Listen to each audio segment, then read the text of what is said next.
Dark nights alone, in the zone. Heart turns to stone, feel it to the bone.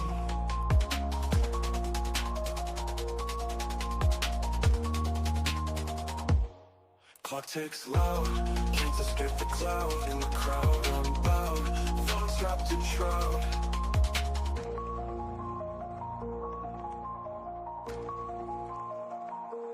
Volcy thoughts race, life's a twisted place. No time to erase, I'll just keep the pace. Streetlights glare, danger's always there. In the lair we prepare, no room for care. Shadow paths we trace, haunted smiles on our face. No dreams left to chase, locked in this space. Silence screams loud, destiny's proud. Can't stand the crowd, darkness is our shroud.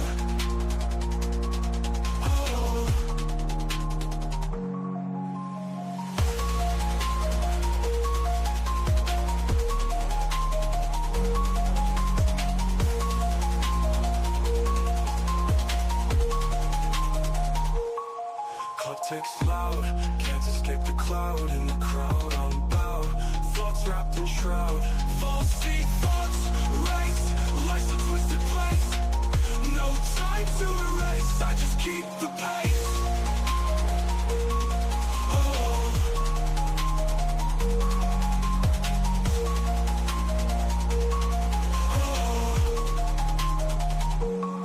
Streetlights glare, danger's always there. In the lair we prepare, no room for care. All right, so I should be started up on the YouTubes now. Should we start up on the YouTubes now?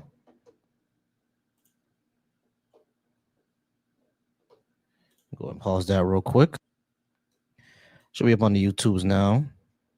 All right, y'all.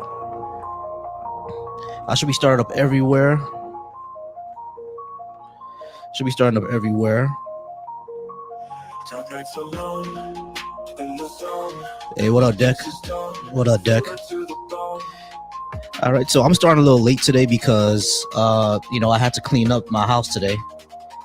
Had to clean up the house today, so starting a little late. But as I always say, if you would like to talk about what I have on the board, go ahead and call in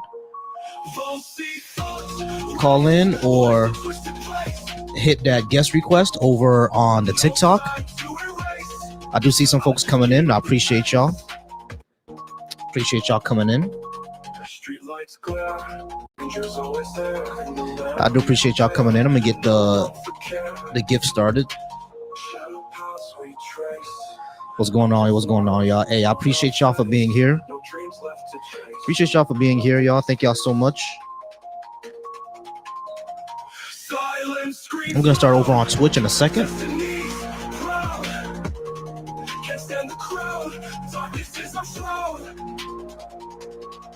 Oh.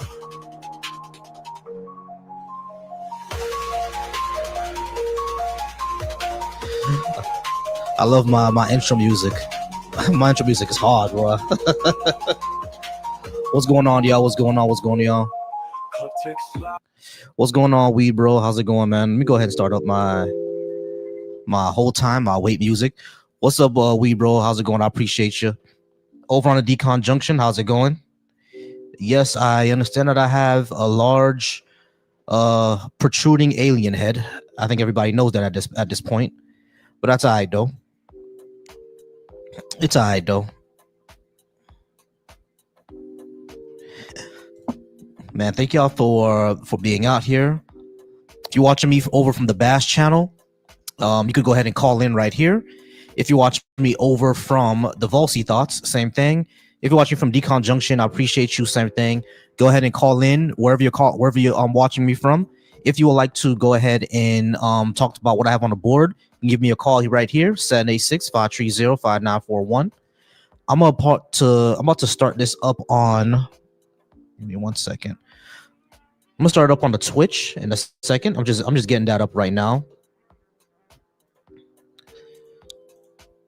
So as I said,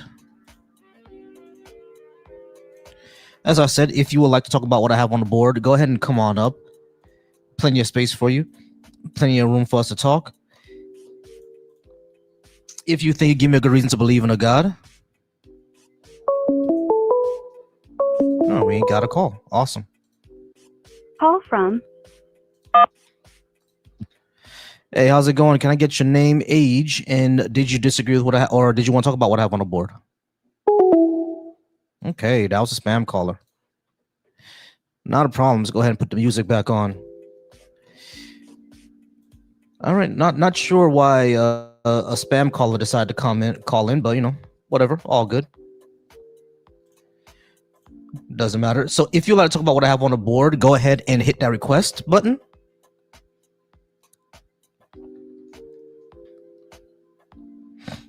All right, so Pius, go ahead and okay. Well, we have John Wick. Good afternoon. Hey, how's it going? The John Wick. Yes, sir. All right, John, how's it going? Are you at least 18, and do you think give me a good reason to believe in a God? I am at least 18. However, I believe that nobody can truly give you a reason to believe because you don't choose what you believe in. Yeah, I agree. You don't choose what you believe. You're either convinced or you're not convinced. And at the moment, I'm not convinced. Do you think there's a reason I should be convinced?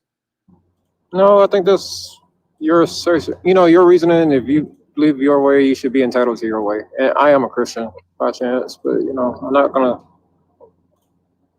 push my religion out on people that don't believe. Yeah, well, it's not really about pushing anybody's religion on each other. It's more about since this affects much of our society and much of our friends and loved ones are a part of this religion, and it affects our politics. I think Right. this should be a pretty good reason for us to go ahead and take it seriously, right?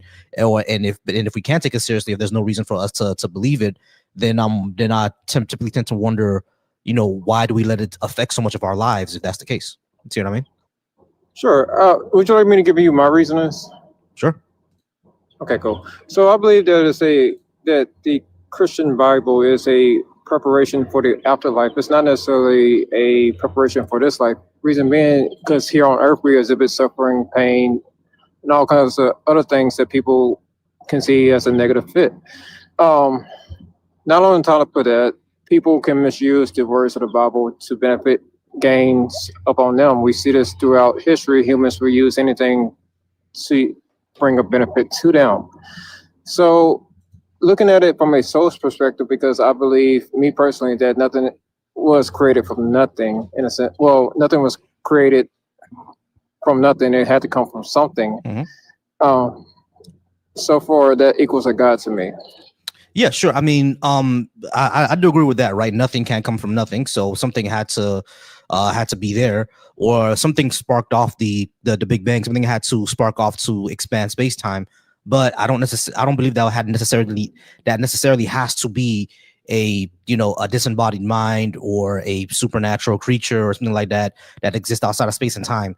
I don't like the typical question, the typical answer that's given to us when we ask, what God is, who God is, etc. So I don't think that for the universe to expand, I don't think that was necessary for it to be there. But the other thing that I would say is that I always find it kind of funny when people tell me something can't come from nothing, when that's exactly what the Bible says. Like God said, "Let there be light," and it was. Like He didn't make light out of pre-existing photons.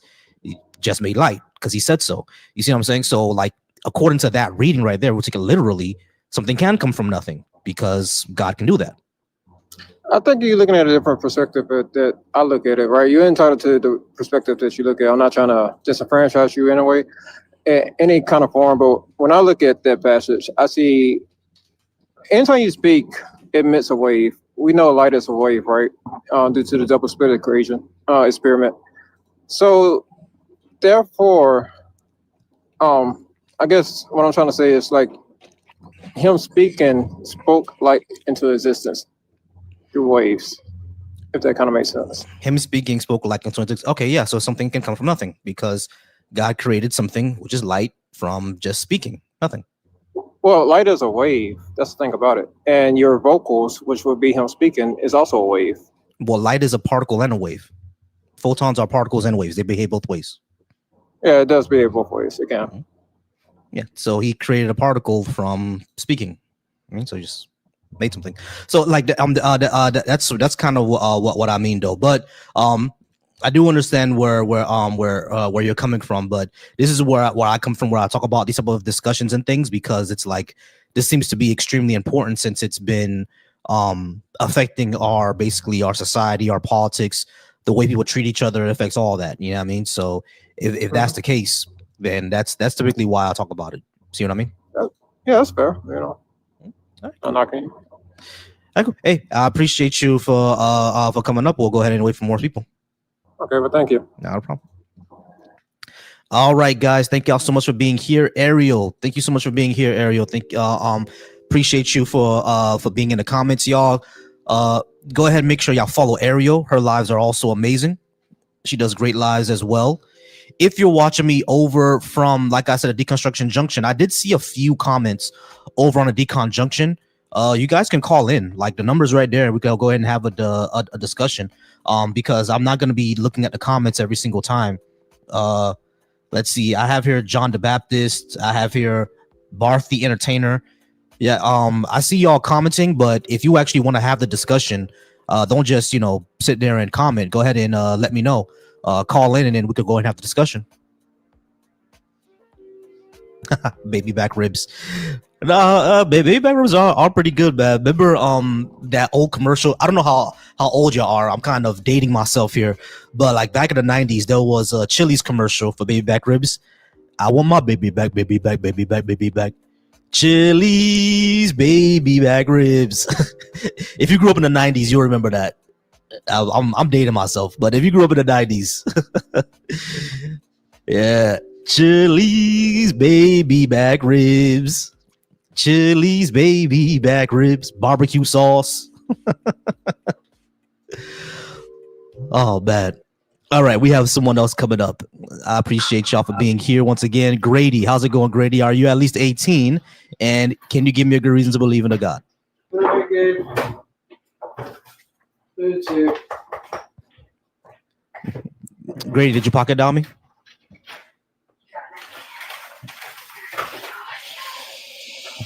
Grady, you there? Grady going once. Grady going twice. All right. We're going to go ahead and move on. All right, y'all. So we're still going ahead and waiting for anybody who would like to call in.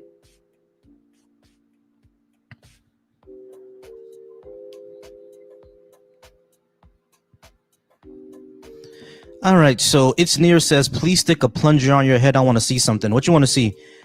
You want me to see you fuck your mom? Because I can do that. I mean, all right, y'all. So if you want to go ahead and call in and talk to me, you can go ahead and call in right here, 786-530-5941. We'll go ahead and waiting on for a someone to go ahead and let's see if we can get a good reason to believe in a God.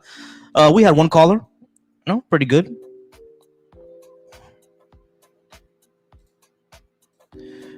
We already had one caller. Not too bad. So we're just gonna go ahead and wait for someone else to come up. How's it going, Thomas? Are you at least 18? And can you give me a good reason to believe in a God? Yeah. I was wondering why you invited me. So. Yeah, can you give me a good reason to believe in a God? I mean, I can give you like an inductive case from the point of miracles. You have to show miracles are actually real. How do you do that? Yeah, I can. Do you want me to give an argument for it? No, I want evidence for a miracle. Like what? Like what exactly? Any type of evidence. Like what would you say a miracle is? Would like someone being healed of cancer be a miracle? I mean, it's a miracle, but it doesn't give to the definition of what a miracle is. It's just giving an example of what a miracle is. I would define a miracle as something that goes against the natural laws, and you'd have to invoke divine agency. Okay, cool. So someone being cured of cancer would be a miracle?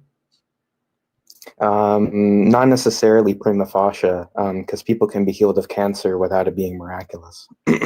I think if someone has like stage 4 pancreatic cancer and they have like 5 months to live, and then all of a sudden the cancer just disappears after someone prays for them or something like that, and it never returns, even after 5 years of going back to the doctor, they never see the cancer in their pancreas ever again.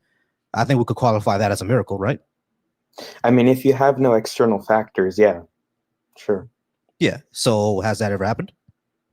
I mean, I think there's a few cases. I mean, you have, for example, the case of like Peter Smith back in like the 1950s, where I think it was like a nurse injected, I forgot what it's called. It's like nitroglycerin or something into his eyes.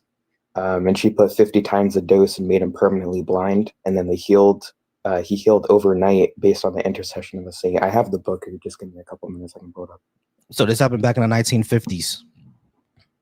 Yeah, it happened a while ago, but that's not really the one I was referring to. When I meant like miracle, I was referring to like Our Lady of Fatima or like something like that. Our Lady of who? Fatima. What's that?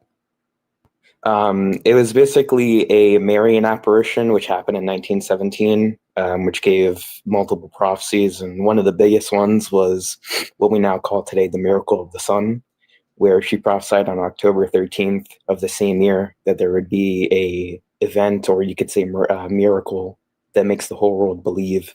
And that's what we call today the miracle of the sun. You have multiple eyewitness testimony from multiple different classes, like the peasant class, and you have the educated class, where they talk about the sun basically dancing in the sky, changing multiple different colors without even looking at the sun. Did the whole world believe? Yeah, I mean, you could say that, sure. The whole world didn't believe. When did this happen? I wouldn't take world there to mean like the entire earth. I think that it's just within their area. That's very common for Which area? the language during the time. Portugal, because it was 99% Catholic. Okay, so Portugal's already 99% Catholic, so they're already going to believe. But the sun, people can see the sun in Portugal, like it's the same time in Portugal as it is in Nigeria, right? So is like did they report seeing this in Nigeria? No. So how can we confirm this as a miracle then? Because you have about 30,000 to 100,000 witnesses, and we have mass eyewitness testimony. And what is it called? It's called the miracle of the sun. The miracle of the sun. And everyone in Portugal saw this? Well, not every single person. It was mainly people within Fatima. I mean, there are some distant witnesses of people outside of Fatima. They reported it. I think, like, if I remember off the top of my head, maybe about like 5 miles away.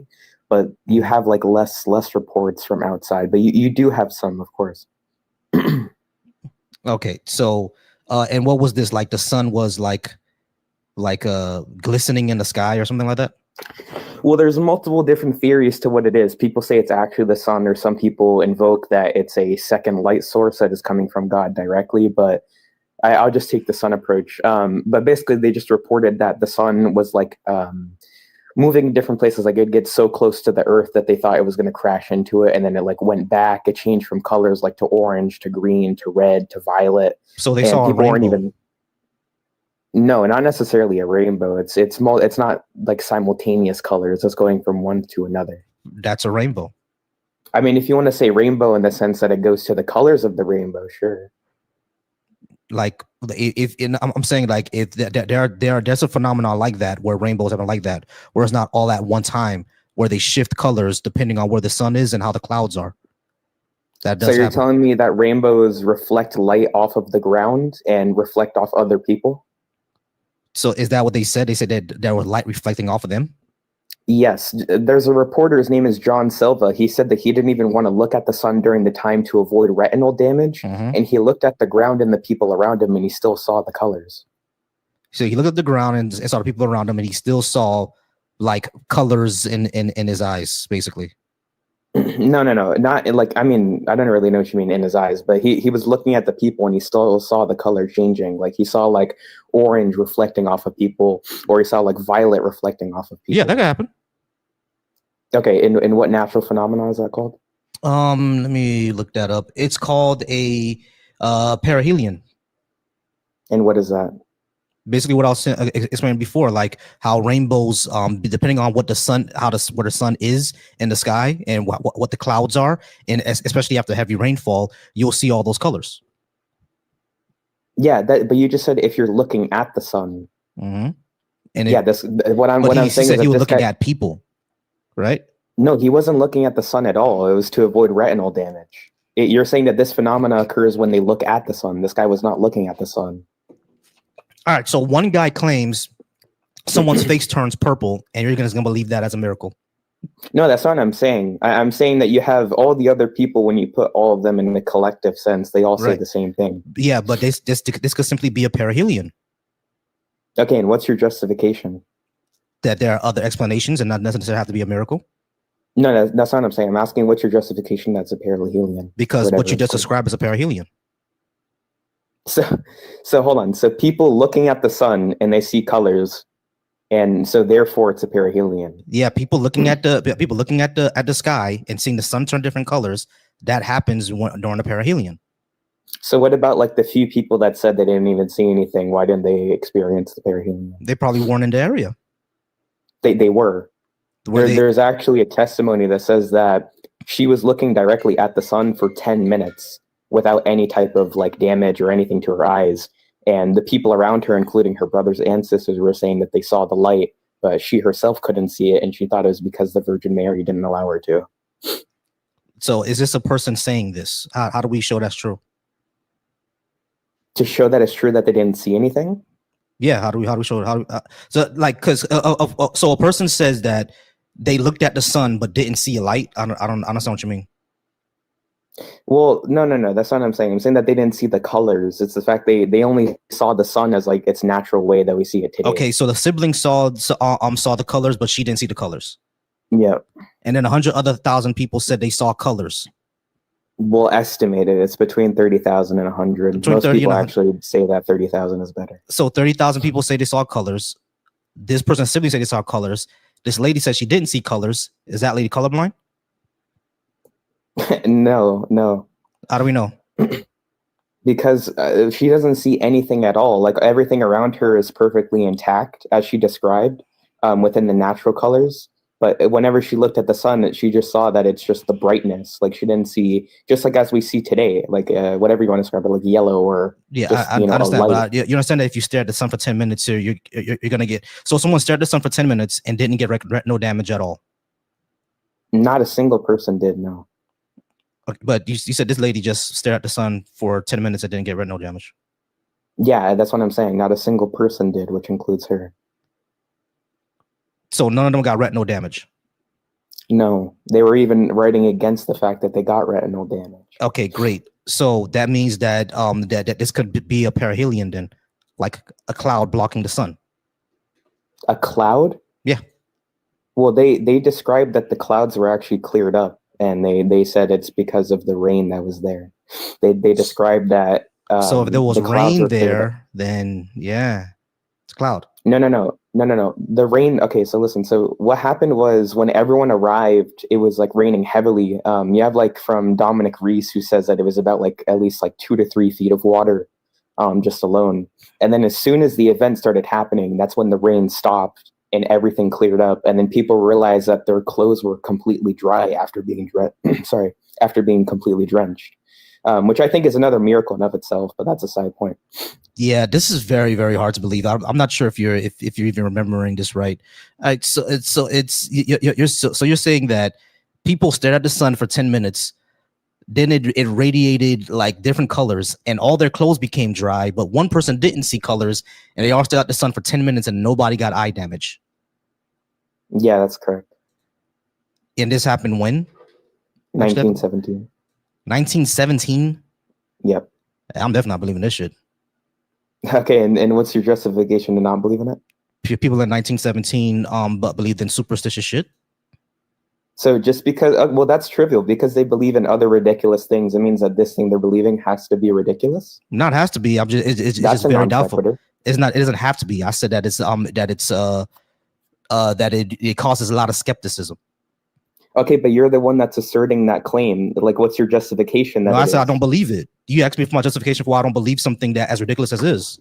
Why would I believe No, that? you said because you said that they believe in studious shit, right? Yeah, back in the day, Okay. they believed in very stupid shit. So I'm not gonna believe this. And that's what I'm saying. Is what's the justification that this is classified as stupid shit under the same sortal? Yeah, that's my justification. People back then believed in crazy things. I'm not gonna suddenly just believe this.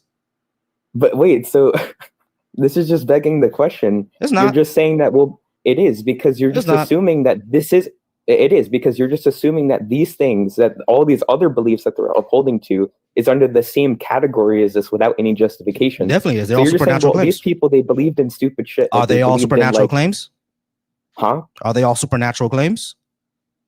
No, not from their witnesses. No, not every single one of them.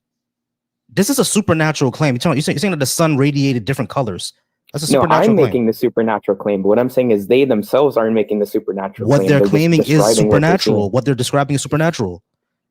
I mean, you could say what they're describing, but that's a later inference. No, it's not. If you stare at the It is. sun, if you stare at the sun for 10 minutes and don't get retinal damage, that literally goes against that literally ties into your definition of a miracle, which is supernatural. Not necessarily. The people sun gaze all the time for like over an hour and they get no retina damage. Nah, bullshit.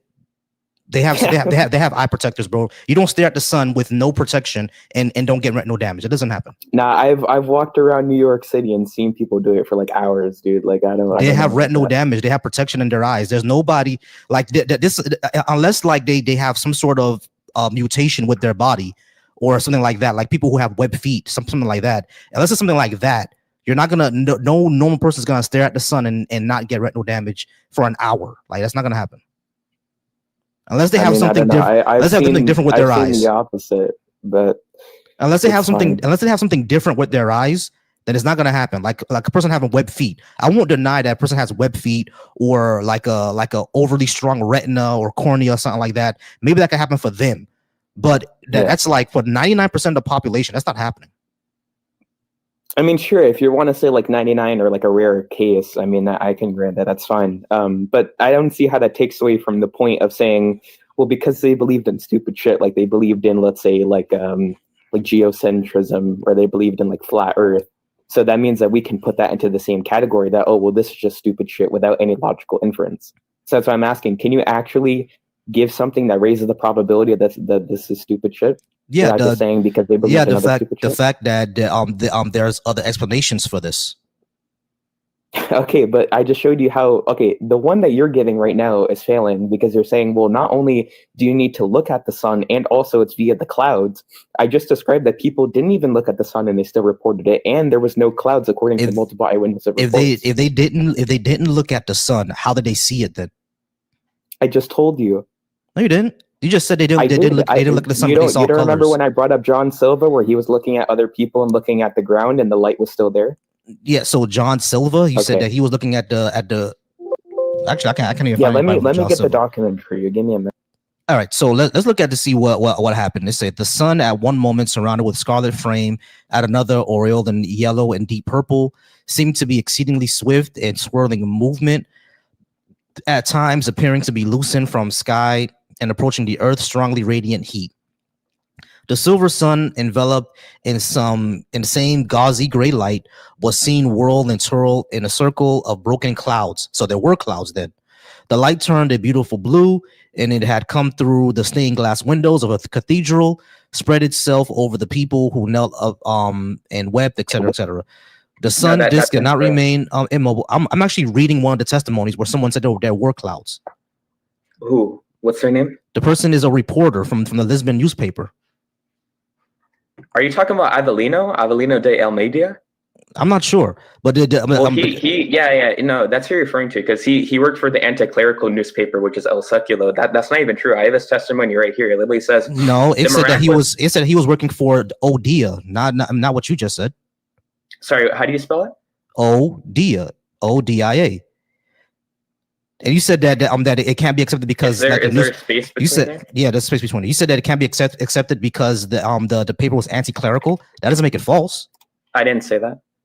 But you said, but you're doubting it because you said he worked for an anti. No, I'm not doubting it. I literally accept his testimony because the one I'm talking about, Avelino de Almeida, he literally affirms the miracle of the sun. So I'm not rejecting it. All right, but what I'm saying is that you said there were no clouds, but this person said there was clouds.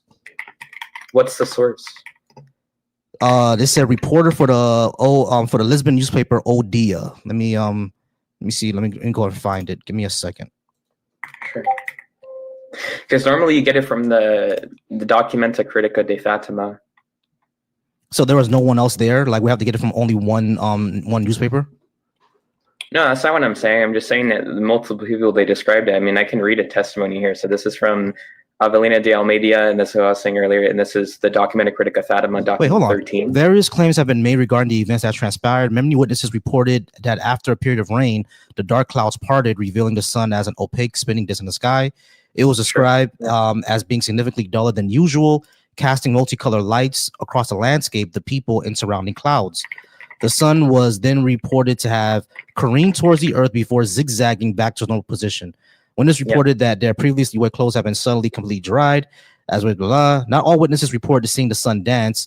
Some people saw radiant colors. A number saw nothing. According to some estimates, the crowd of observers was up to 70,000 people, and some say that there was 50,000 people. Okay. Skeptic Brian Dunning commented on an image commonly mistaken for a photograph of the sun taken at Fatima. An old black and white color photograph of an actual sun miracle event shows a lot of dark rain clouds behind them, some trees, and sun poking through. All right, so this is a lot more complicated than what you're saying, bro. Some people said there were clouds. Some people said there weren't clouds. Some people said they saw something. Some people say they saw nothing. Some people say that their clothes were dry. Some people say they weren't. There's tons of inconsistencies. Who said that their clothes weren't dry? But I just read off the description of what happened. But where are you reading? Are you reading like Wikipedia or something? Yeah. Let me pull it up. What I'm saying is this is what I'm. Yes, the miracle of the sun, Fatima. Like you just told me. What I'm saying is this: are all these claims 100% consistent? Because from what I'm reading, is not. People saw different things. Yeah, well, so for the testimonies, like when they say they didn't see anything, that's you actually barely have any.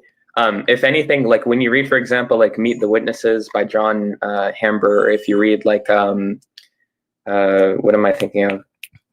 Right, but what I'm saying is like whether it's a majority or there's not majority, the fact of the matter is that not everybody saw what you're saying. Sure. So so all right. So if there's plenty of people who didn't see what you're saying, and there's other explanations to this, why would this then become a miracle then? Because all of the ones that were, or whenever you get to say that they didn't see anything, a lot of these are actually not even reliable. Like they're not even reliable. Like why are the ones that didn't see anything not reliable, but the ones that did see something reliable? That seems to be confirmation bias. I know. I didn't say that. I said that a majority of them, when they say that they didn't see anything, are not reliable. I'm not negating that some are. Of course, because there's no credibility to the claim, and we can actually trace it back to the person. And we can't do that for everybody else either. This is yes, we can. This is 70. I don't think you understand. This is hold on. This is 50,000 people. You saying you could track down all 50,000? No, I'm not saying that. I'm saying that the people that we have testimonies of, we can trace them. Like we literally have like their names, we have their addresses, we have what country that we have. I got you. That's fine. Do we have any of that for the people who either saw nothing or saw something different than what you're saying? Yeah. Okay, then. So if we have that, that means that there are inconsistent testimonies of all this. Right, so why would it happen all the time? Okay, fine, but you'll see that why people wouldn't take that as a miracle then, right? No, because you have one or two people that say they didn't see anything compared to, let's say, about 250. Who are you going to take? Are you going to take the side? Okay, well, therefore, this is not what happened because two people said they didn't see anything. Are you trolling or what? No, it would depend. It will certainly depend. No, but you go based on the given data to raise the probability of what happened. But that's not the situation that we're seeing here, are we? And not only that, you know that mass delusion is a thing, right? Of course. Okay, so if mass delusion is a thing, having 250 versus 2 wouldn't raise the probability either, because that mass delusion is a thing. No, because mass illusion or mass delusion itself would happen only like certain circumstances. Like, for example, if you're on like medicinal drugs, or if you have some type of like not necessarily, you could say like what happened at Chernobyl, you have certain like not necessarily fungi or fungus that are going within the air. Not necessarily. Have you ever heard? So what else do you have besides, like, for example, like have you ever heard? Yeah, the dancing plague. That's one of them. But that's not even that's not even like delusions. Like those are just people dancing. Like, right. But what I'm saying is that the dancing plague had nothing to do with any type of drugs or anything like that. People just had a mass delusion out of nowhere. I wouldn't even consider that a delusion. It's just people dancing. A lot of people danced till they died. They were deluded. Yeah, I know. All right, And so it happens still today. People go to raves all the time, and they still dance till they die. Mass delusions. That's what I'm saying. So like, but what that's I'm not saying, a mass delusion. Those are just crazy people. So hold on. So one is crazy people, but this one had to be a miracle. No, I didn't say I know that. this one's not crazy people. Of course, I could argue like a lot of these people that are in the witnesses of Fatima are crazy. Of course. There you go. So what I'm saying is that how do we actually prove this is a miracle? Because a lot of people saying something happened doesn't mean it actually did. Well, yeah, I wouldn't say it necessitates it happening. I never said that. I'm saying that it's raising the probability of it if we're going under a Bayesian model. I would say it wouldn't, because you already admitted that just because they say something happened doesn't mean it did, and there's mass delusions and there's explanations. No, I said necessarily. I agree. It doesn't like deductively do it. That's why I'm saying at the beginning of the conversation, I'm making an inductive case. So it's a general conclusion. So that's why I'm saying. I'm not sure how you're even reaching that conclusion because again, number one, there's multiple explanations for this. Number two, not everybody saw the same thing. Number three, mass illusions are a thing. Number four, you've already admitted that some of these witnesses are inconsistent. So it's like, why would we then conclude, oh well, it must have happened because reasons. That's kind of. I'm not saying that it must have happened. I don't know how many times I have to explain this. Like you're trying to argue like it's something deductive. Hold for me, please. No, I'm not saying that you're saying that it must have happened, but you're saying you're reaching the conclusion that it did, and I'm asking you, how did you reach that conclusion when the fact that there's plenty of problems with the story? Why would we reach that conclusion with all these problems there? There's multiple problems. That's the point. There are multiple problems. Hold on, there's multiple problems. Number one, there's other explanations for how this could have been the case. Can you number two, hold on, I already gave you one, perihelion. So number one, there's already multiple. Hold on. Number one, there's hold on. Number one, shut up. Number one, there's already multiple. There's already another explanation for it. Number two, the witnesses are not consistent. All right, there's people who have different witnesses. Number three, like we already admitted, there's something called mass illusion. You know what I'm saying? And number four, I forgot everything I was saying. Let me back up. I'm sorry. Let me back up. Number one, there's multiple explanations. Number two, the witnesses are not consistent. Number three, you already admitted that there's mass delusions. All right. So taking all these things together, you said mass delusions are a thing, right? Correct or not? I said it's a thing, but I never said it's okay, cool. So hold on, wait, stop. What? If mass delusions are a thing, then it could be applicable to this as well. Why would it not be? Because it's a possibility which you would have to justify because you're making that assertion. We know that mass delusions happen. So why wouldn't we apply it to this one? Of course, you could potentially, but you would have to justify on why it is a mass delusion. That's my point. Because what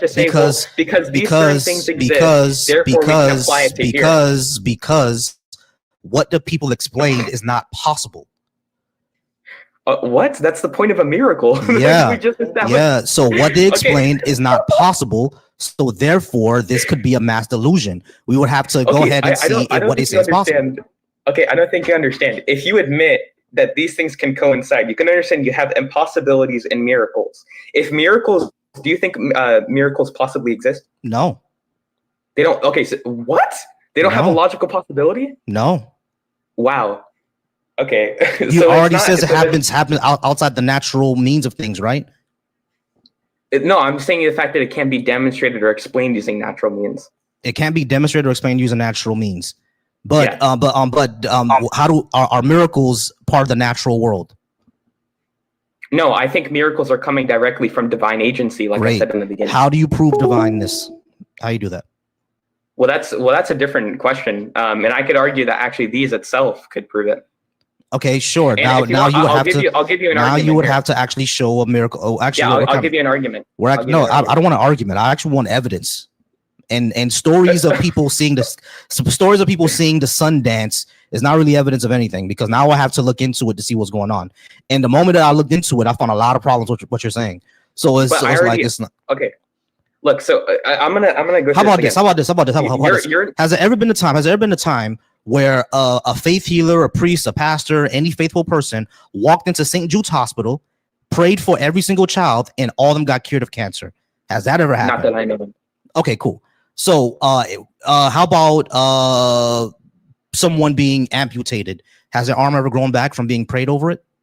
Yeah. Who? We have examples from that from the 1500s. There was I can give you the example. Just calm down, bro. I'm asking you who. You're just saying I don't remember their name. I can pull it up. Just hold on, dude. You gotta stop crashing. So I'm not crashing. I'm just asking you who it You was. are. You keep acting like an owl. I asked you, hey, shut up. I asked you who it was.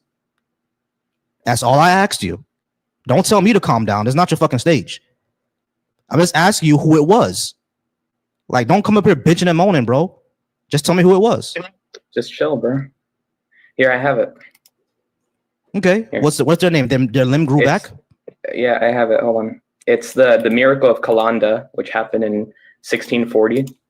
And his name was Miguel Juan Pellicer. And I'll read it here. It says, in 1640, a young Spanish farmer named Miguel Juan Pellicer had his leg amputated due to a severe accident. 2.5 years later, he prayed to Our Lady of the Pillar, and his amputated leg reportedly restored and reattached to his body. Hold on. Give me a second.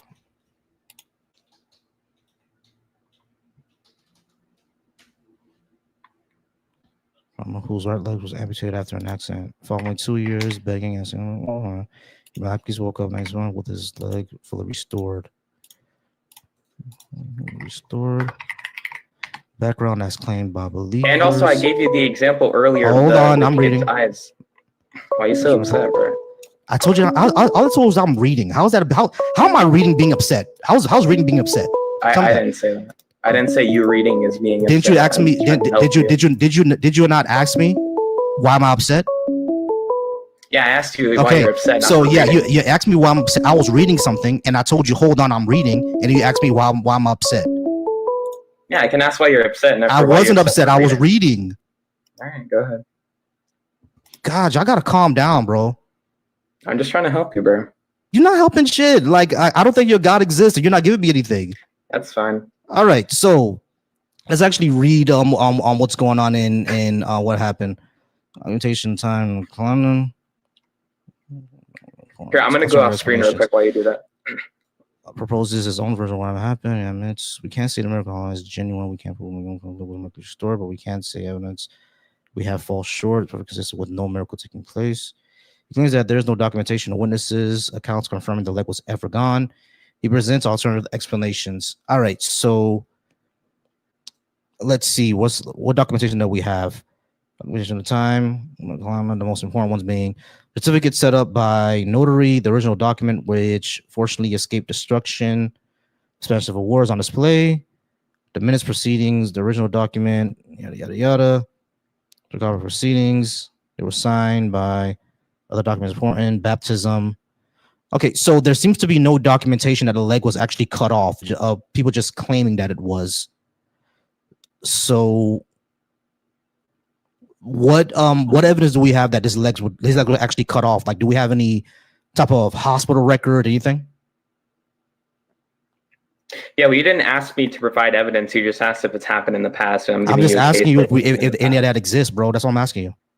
I don't know. I haven't studied into this. I mean, like I said, I the one where I can give you for the point. I'm not going to go off that because again, when we look at through the documents, there's no documentation that his leg was actually ever cut off. I mean, sure, I haven't looked into it, so I can't like give you like sufficient evidence. But I mean, I have something like here, like I was talking about restoration, like I was talking about earlier with what's his name, Peter Smith. Restoration of what? Yeah, I can put it on screen if you want. 1 second. Just tell me what it is. Restoration of what? His sight.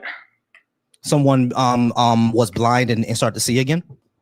Yeah, I talked about this earlier. Hold on, give me 1 second.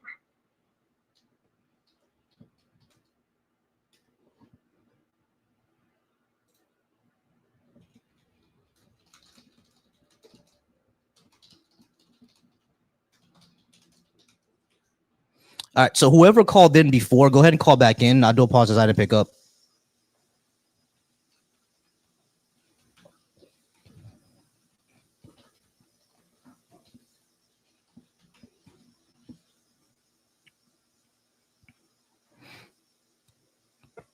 All right, here. This happened in 1950 or 1921? This one, oh yeah, no, you're right. Sorry, I'm thinking about when he was older. Sorry, yeah, 1921. All right, cool, not a problem. So his eyesight returned. All right, and it was considered a miracle by the Catholic Church. Yeah. Let's see. I have. Is I there? have a paper here. Yeah, I Yeah, I got have you. it. Are there other explanations of this, or only the miracle explanation is there? No, they don't have any actual explanation. Even the doctors that were working on there said You sure they have about no that? explanation. I mean, yeah, you can tell me the explanation. The injury may have been less severe than accounts suggest. Misdiagnosis, historical embellishment, incomplete medical documentation. And what's the justification for all these? The fact that in the early 20th century, like thing was like what's that called? I forgot what the not the medication, but the field of study for your eyes are. What is that again? Hold on. Ophthalmology. I don't know, Yeah, but ophthalmology. I think Yeah, if you so put 50 times the amount of silver nitrate in your eyes, I don't think you're gonna come back naturally. Yeah, but that could be an embellishment, correct? I don't know what you mean by embellishment. Embellishment meaning that it wasn't actually 50%. Probably like maybe Well, I 10 mean, or 20. potentially, but you would have to justify that. Can you justify that? Justify what? The fact that it actually wasn't 50%. I'm not saying that it wasn't 50%. I'm asking the claim that it was 50%. Could that have been embellishment? It could have, but can you give the justification that it was?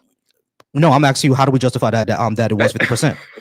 No, the claim. Yeah, hold on, listen. Yeah, okay. Listen, based on the records that we have, Thomas, the this is claim. just conspiracy theory. Thomas, the claim was that it was 50%, but we don't have documentation that it was 50%. We just have the claim. I have it right in front of me. I can even give you a scholar that talks about it. So we have medical documentation that she gave him 50%. Yes, I have it right here.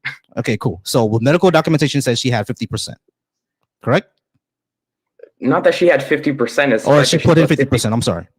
Yeah, of the silver nitrate. Yeah, I have it right here. All right, cool. And the diagnosis of his eyes, was it the correct diagnosis and everything? Yep, they explain it. They give all of the procedures. They give the address of the hospital. They tell you every single doctor. If you just let me read it. No, I don't care about that. I'm asking about the diagnosis that they had. Was it the correct diagnosis? Did they misdiagnose anything? Not that's documented, no, because they put it through multiple different doctors for multiple different hospitals, and they came to the same results. So multiple different doctors said that that he had this diagnosis, and putting silver in his eyes was going to be the one that's going to help him out. Silver nitrate, and no, silver nitrate is going to help him out. Okay. What doctors do when a baby is born, especially in the 1920s, is they put silver nitrate to get rid of the thetting that is within your eyes when you're in your mother's womb. So whenever you come out and they cut off the umbilical cord, you have things on your eyes that make your eyes blurry. So to get rid of that, they put silver nitrate in there. What the doctor did, or the nurse did, put 50% of silver nitrate. And that's what they're talking about, is like he was blind. And he probably would have been permanently blind. And that's what they describe. And they take the case to multiple different doctors with the same diagnosis, and they all come to the same conclusion. And that's what I'm saying, is that they most likely did not do it. Okay, so so what was damaged in his eyes specifically? There was nothing damaged, just the fact that they blinded him. Why would they blind him? Are you like not listening? I'm saying that it's an accident. The nurse accidentally puts 50% of silver nitrate and it makes him blind. You're only supposed to have 1% per dosage. Okay, give me a second. Here, let me just read it here. I'm reading it. Give me a second. Well, you don't even have the book that I'm reading off. Here. Yeah, I don't have the book. I'm just reading the Catholic accounts of it. So Peter Smith was born March 14th. Shortly after his birth, a nurse accidentally put 50% silver nitrate solution in his eyes instead of 1%. The concentrated chemical reportedly caused catastrophic burn in his eyes. Some accounts also state he swallowed some of the solution. Doctors allegedly believed he was permanently blind and might not survive. The Missionary Sisters of Second Heart of Jesus spent the night praying. The next morning, physicians reportedly found Peter's eyes healed with normal vision. Pneumonia was resolved as well. Peter later became a Catholic priest. All right, cool. So from the Catholic perspective, yeah, this is a miracle. Gotcha. All right, so the other explanations for it, the skeptical explanations for it, was that the injury might have been less severe than they thought. They could have misdiagnosed it, or there was embellishment. Okay. And there was incomplete medical documentation as well, because this was the 1920s. So hold on, let me just read this for you, because again, these are all potentials, and let me just read you the paper so they talk about it. Look, so this is in Sorbonne Divine Miracles. And it's on page 165, and it's the cure of Peter Smith. And it says, On the cure of this baby boy in 1921 through the intercession of Mother Cabrini, we shall quote the first following testimony of the 2 doctors and nurse of Columbus Hospital. And this is from her. So she says, the undersigned certify that the following fact happened on Columbus Hospital Extension, and then it gives the address. I'm not going to read it. Dr. M.J. Horan brought to Columbus Hospital Extension the patient, Miss Margaret Smith, who shortly after she gave birth to a baby boy. Doctors M.J. Horan, P.W. Cosson, and Miss Redmond were taking care of the patient. It is the general order to drop 1%, a 1% solution of silver nitrate be put into the infant's eyes. Miss Redmond, the nurse, instilled the drops as usual. After 2 hours, another nurse noted that the baby's eyes were swollen and inflamed and oedemous. The face burned to such a degree that the skin was peeling off, and it was discovered that the nurse, by mistake, instead put 1% of silver nitrate, put into the baby's eyes 50% solution. What to do? At that moment, Dr. Grimley passed in the corridor. The nurse called his attention to the baby's alarming condition. He was very surprised and shocked, believing that the baby was blinded. Feeling sure that the human... Thomas, we've already went through all this. Oh my gosh, bro! Look, because you read I read it out. Yeah, you read a summary and then you kept interrupting me before I read the paper. Yeah, I read the summary. I read the summary. You don't have to read the summary again. Let's just get to the conclusion. It's not a summary. It's the whole thing. It's the whole case. Like, yeah, but you're repeating what I've already read. I understand what happened. Okay, here. Here, let me just read this then. Let me just go to the relevant part. Yeah, that's what I'm saying. Just go to the relevant part. That's all I was saying. Okay. Literally the next page says we also have the testimony of the registered nurse Bridget Donegan. Can you pause me for a second? I'm sorry. Hey, Yay Day. I'm sorry. I'm just gonna go ahead and have to go ahead and mute you for the live, bro, because I don't take disrespect on my shit. So I'm just gonna have to mute you for the live. If we can have a discussion, but if you get into the glazing or the disrespecting me for absolutely no reason, I'm just gonna go ahead and mute you. All right, go ahead, Thomas. What you were saying? Okay. It says we also have the testimony of the registered nurse Bridget Donegan Dare, who was in charge of the operating room where Miss Margaret Smith was delivered of a normal male child about noontime. The nurse was told late in the afternoon, March 14th, after seeing the injured child herself, that both Dr. Horan and Dr. Casson were afraid that the sight of the eyes had been completely destroyed. Prayers were said to the child throughout the night. The next morning, when Dr. Horan, accompanied by a specialist visiting by the hospital and examined the child, they declared that the eyesight was sound and the child... Yeah, exactly. Okay, so cool. Yeah, I got all that. The nurse made a mistake. They thought that the child was going to be blind. When they got there the next morning, the child wasn't blind. Cool. Okay, and what's the and you're saying that the naturalistic explanation is the fact that they didn't put they were lying and they didn't actually put 50%? No, I said they were lying. I said that that it could have either been one embellishment or that the injury wasn't as severe as they thought. Okay, and what's the justification for these based on the given data? The fact that this something like this happens all the time. Like there are injuries that people get to that doctors misdiagnose and are not correct, especially during a time like this where the medicine. Hold on. Especially in a time like this where the medical science is new. Like eye medicine, not eye medicine. I'm sorry. What was it called again? Ophthalmology, I think it's called. I'm saying that wrong, y'all. Don't take my word for it. I'm saying that wrong. But the discipline of studying the eyes and everything like that, it was new around that time. So they definitely could have just misdiagnosed them. Like, is that not a possibility in your eyes? I think everything has a possibility, but we need what we call knowledge, which is to justify true belief. Right. So the justification for this is that this was what I'm saying. What justifies this is that this is an entirely new science. They were misdiagnosing people all the time. I get that. So how do we know that? You understand that that's a fallacy. That's not a approach to tradition. If a science is new, if a medical field is new, and people misdiagnose all the time, there's going to be cases just like this one where a misdiagnosis could have happened. But you understand what I'm saying is that that's an appeal to a tradition. You're trying to say that all of these misdiagnoses happen all the time in different cases. So that means that I could apply it to this one too. That's appeal to tradition fallacy. You can't just say that. You could, yes, it literally is. That's the textbook definition. No, you can't just say that because all these cases happen and we see that misdiagnosis happens, then I can apply it to this case too. That the fact that they misdiagnosed it, that's an appeal to tradition. I said this could have been a misdiagnosis, right? No. You said I agree that it's possible. Okay, you're so saying it's possible. That okay, got you. I got you. It's possible that this is a misdiagnosis. That's why I'm skeptical. It's possible. Okay, so that's why I'm skeptical. So if this could have been a misdiagnosis, what's funny about that? Because if it could have been, hold on, slow down. You just asked me a question. I need you to hold on.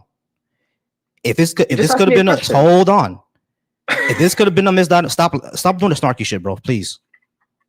No, I'm trying to have a good conversation with you, man, but you gotta stop doing the snarky shit. Well, bro, you just asked me a question. Can you stop doing the snarky shit?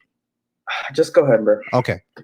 So if we both agree that this could have been a misdiagnosis, how do we parse out that this couldn't have been a misdiagnosis and it was instead of miracle? That's all I was trying to ask you. I just explained this to you earlier. No, you really didn't. You just said that I'm going to repeat what I said, and you're going to say, yeah, you did say that. Because listen, what I said is that they took it to multiple different doctors across multiple different medical fields and also in multiple different hospitals, and they all came back to the same unanimous conclusion of the fact that his eyes were completely destroyed.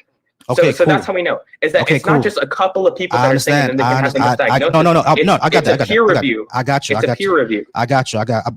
All right. So what you read, right? You said they went to multiple different because I heard they went to 2 different doctors, and then the next day they saw his eyes were good. So how did they go to multiple different doctors if his eyes were good the next day? Okay, no, I don't think you're understanding. Hold on, wait. Two of them. Okay, so okay, cool. Let me just try to understand what you mean here.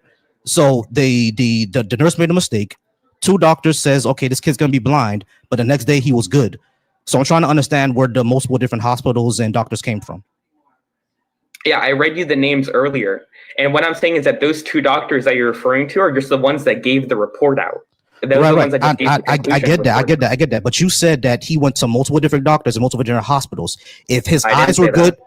You just said that a few seconds ago. No, I didn't say that Peter himself went to them. No. I didn't say Peter. I said they, right? Because that's what I'm repeating. What you said. Hold on, Thomas. I'm repeating what you said. You said they went to multiple different doctors and multiple different hospitals, and I'm asking, how is this possible if Peter's eyes were good the next day? Like, how did they go to multiple different doctors and multiple different hospitals?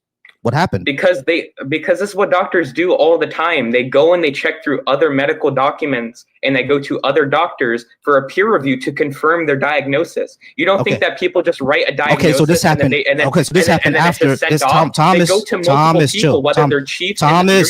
I understand. Shut up for a second. I understand. Why do you because I get you already. I get it. I understand. No, Baldy, dude. Okay. Suck my dick. Don't do that. All right, so let's go ahead and go to Beth. All right, Beth, how's it going, Beth? Are you over 18? I think we talked before, right? Yeah, we talked before. Hey, low key, do me a favor, low key. Why don't you come up yourself and stop glazing somebody else? All right, so now, y'all, the reason why I dropped Thomas is because once you get disrespectful, there's no reason to talk. I mean, his time was already up anyway. I was just letting him go. His time was already up anyway. But the moment you get disrespectful, start calling people names, then we're just gonna go ahead and drop. There's no point in doing that. Like, there's really no point in doing that, y'all. We were already having a discussion, all right? And you were monologuing. I'm like, okay, cool. I got you. I understand what you mean now.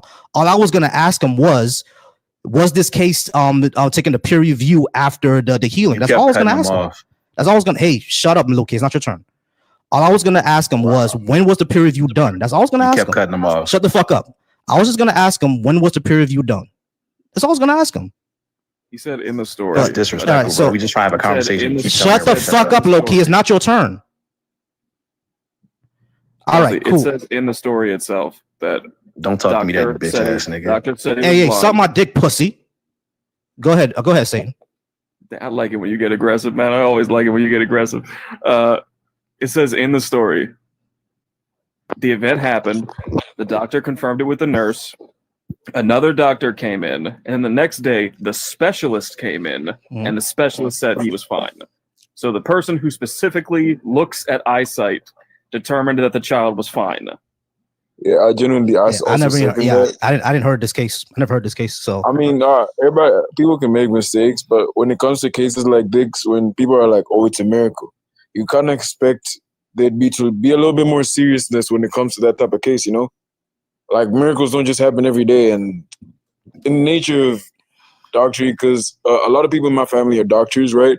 So in the nature of doctorate, we're like, something that doesn't really happens, they take that with urgency, you know what I mean? So generally speaking, I mean, the possibility of it being All right, a Beth. mistake. Can you give me a good reason to believe in a God? Okay. I want to go to how.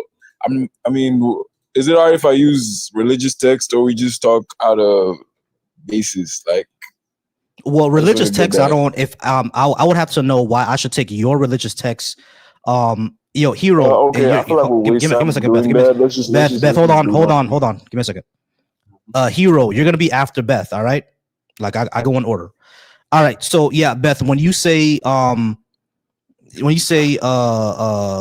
right. You know what, Beth? Beth, can you give me a second? Give me a second. Yeah, no, Hero. Yeah, it's all good. I'm keep you up. Hero, go ahead, bro. Are you over 18, and can you give me a good reason to believe in a God? Yeah, I am over 18. I can give you like good reason to believe in a God. So, all right, what's the reason? Are you familiar? Yeah, so are you familiar with the argument of motion? The argument of motion? Yeah, I think so. Well, but refresh my mind. Yeah, so all we're gonna be saying is that, well, basically we observe that like motion exists, and all we mean by motion is change. So we're observing the world that change exists, and basically what we want to say is that, well, if it is the case that like change exists, right, and then that basically things go from potency to act, right, there's gonna be a chain, and that chain cannot regress ad infinitum. And by like ad infinitum here, what we're indicating is not some type of temporal, but some type of causal chain. And from that, we can infer, therefore, there must be a first mover which causes all things. Oh, first Can you mover. like repeat what I just said? Yeah, first you're going first mover. Yeah, sure. When it comes to that, right, we would need to get to why would the first mover, or why should we think the first mover is something that's a conscious agent? Are you saying that your first mover in your explanation there is the first mover a conscious agent that willingly push something, or is it a natural explanation, or you don't really know yet? Well, no, it's gonna be like something that's gonna be like willingly pushing something, and have the argument for that too. So a conscious agent. Okay, cool. A conscious agent. Why would it be how do we know it's a conscious agent and not a natural process? Like, how did you eliminate one and not the other? Yeah, so for any easy. So for any natural process, whenever we have a natural process, since, by the way, the first mover in the argument says that like it has no potentiality, meaning that all the things that AI is already actual, it's already an act. That's what the first mover concludes. If you're familiar with the argument. The first mover argument given by like Aristotle, Aquinas, and like Aristotelians concludes that the first mover is gonna be a pure act being. That's what the argument act concludes. Being. What does pure act being mean? What does that mean? Yeah, so if you're familiar with the argument says that like, well, potency cannot act upon itself. So the only thing that the chain of movement can terminate in is gonna be something which has no potency. So when we're talking about a pure act, we're just talking about something that has no potential, which itself is always an act. So it's that sounds very confusing. So you're saying this this first mover is always acting, basically, like it is never stopping. It always has it's never potential energy. It's always active energy. It's always kinetic.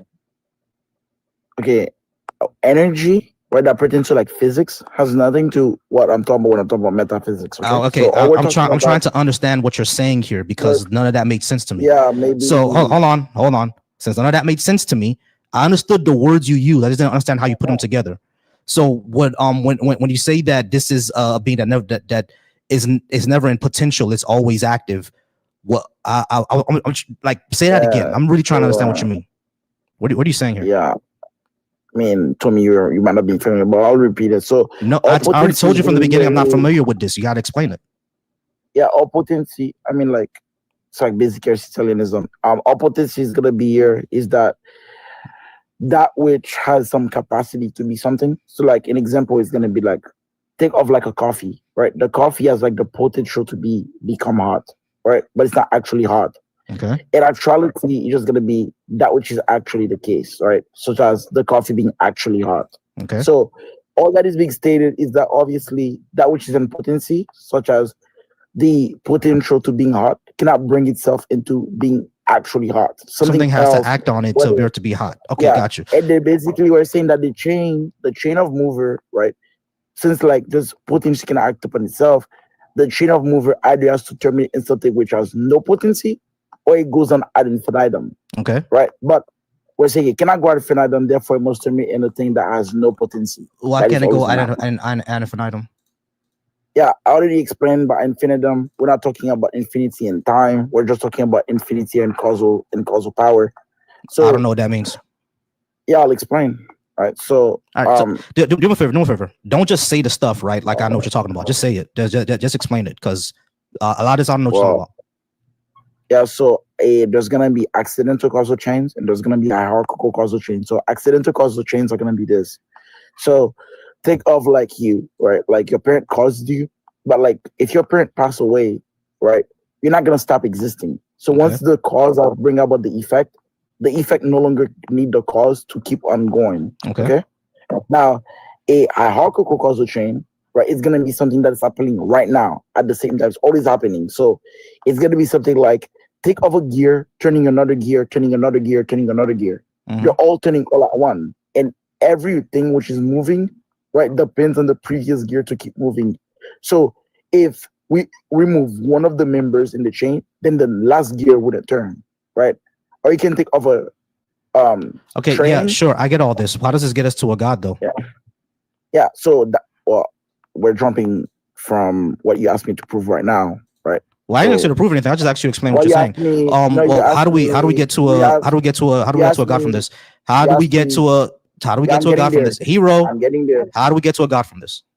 I heard the question. You don't have to repeat it. So okay, so just answer then. Like Jesus Christ. Yeah, from the pure act being. So from the pure act being, how we're gonna get to like a being which is gonna be like voluntary, right? It's gonna be this. So the argument's gonna be that which is gonna be like how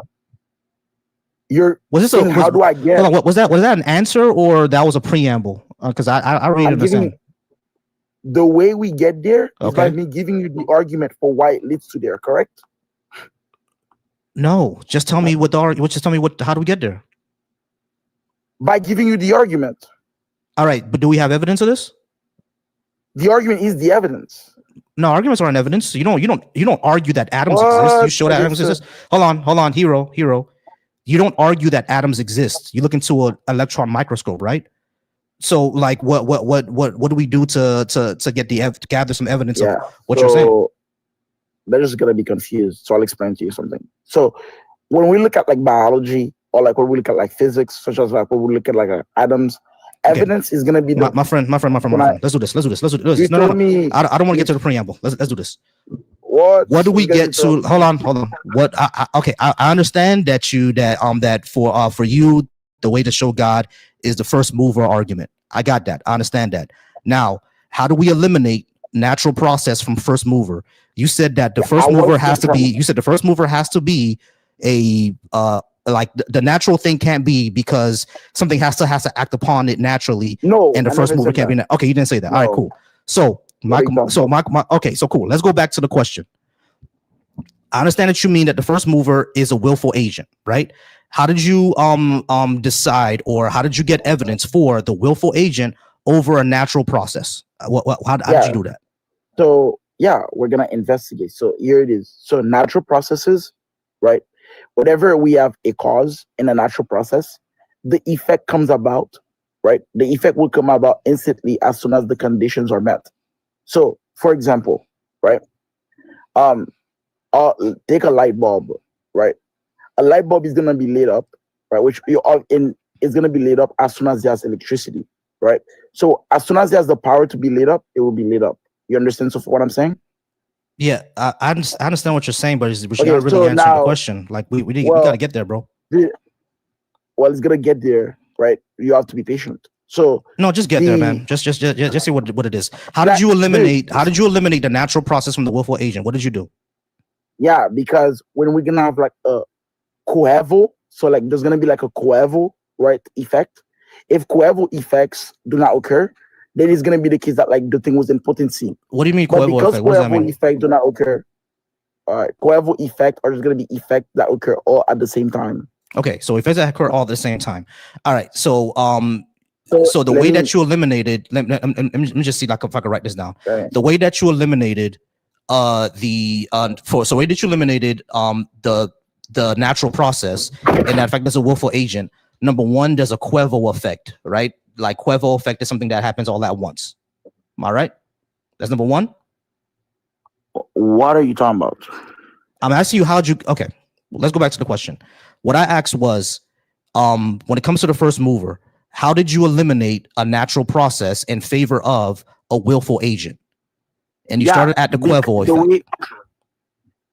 So okay, so number one is the Quavo effect. What's number two? Okay, the way we're doing it is we're saying this. Look, that's not a statement. Look, we're saying if the agent is natural, it can only happen to it that it does not have any effect, Quavo with it, that is immediately from which it is, because it does not have the complete power for acting. Okay, but the world here's problem that I'm having.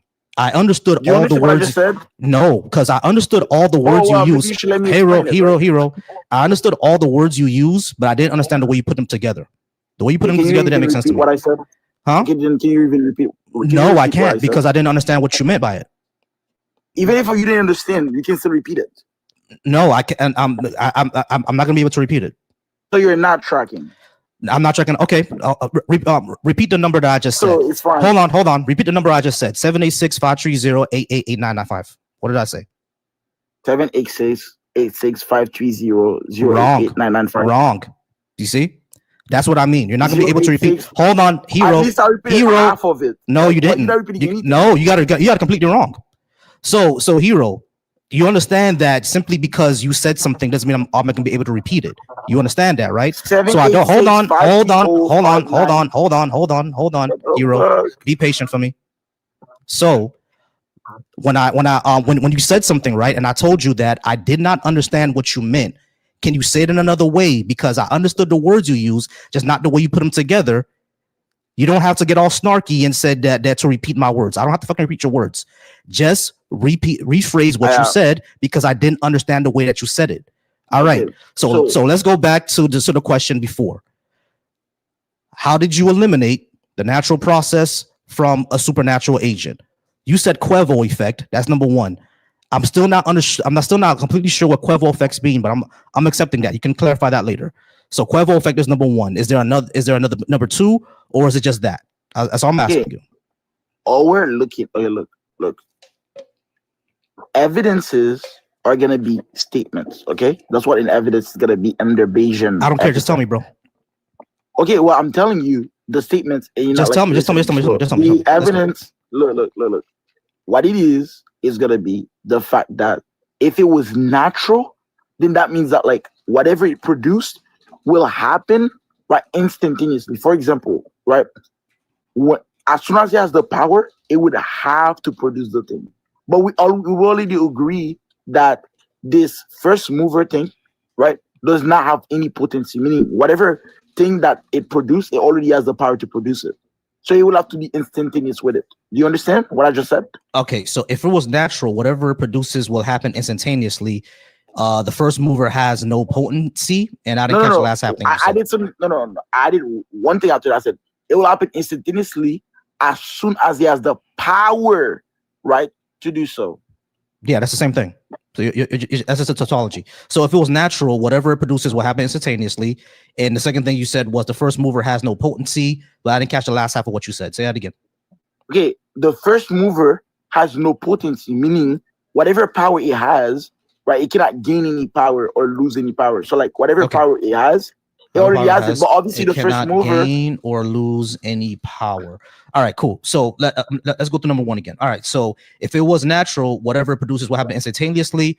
The first mover has no potency, meaning whatever power it has, it cannot gain or lose any more power. Okay, so let's keep going. What else?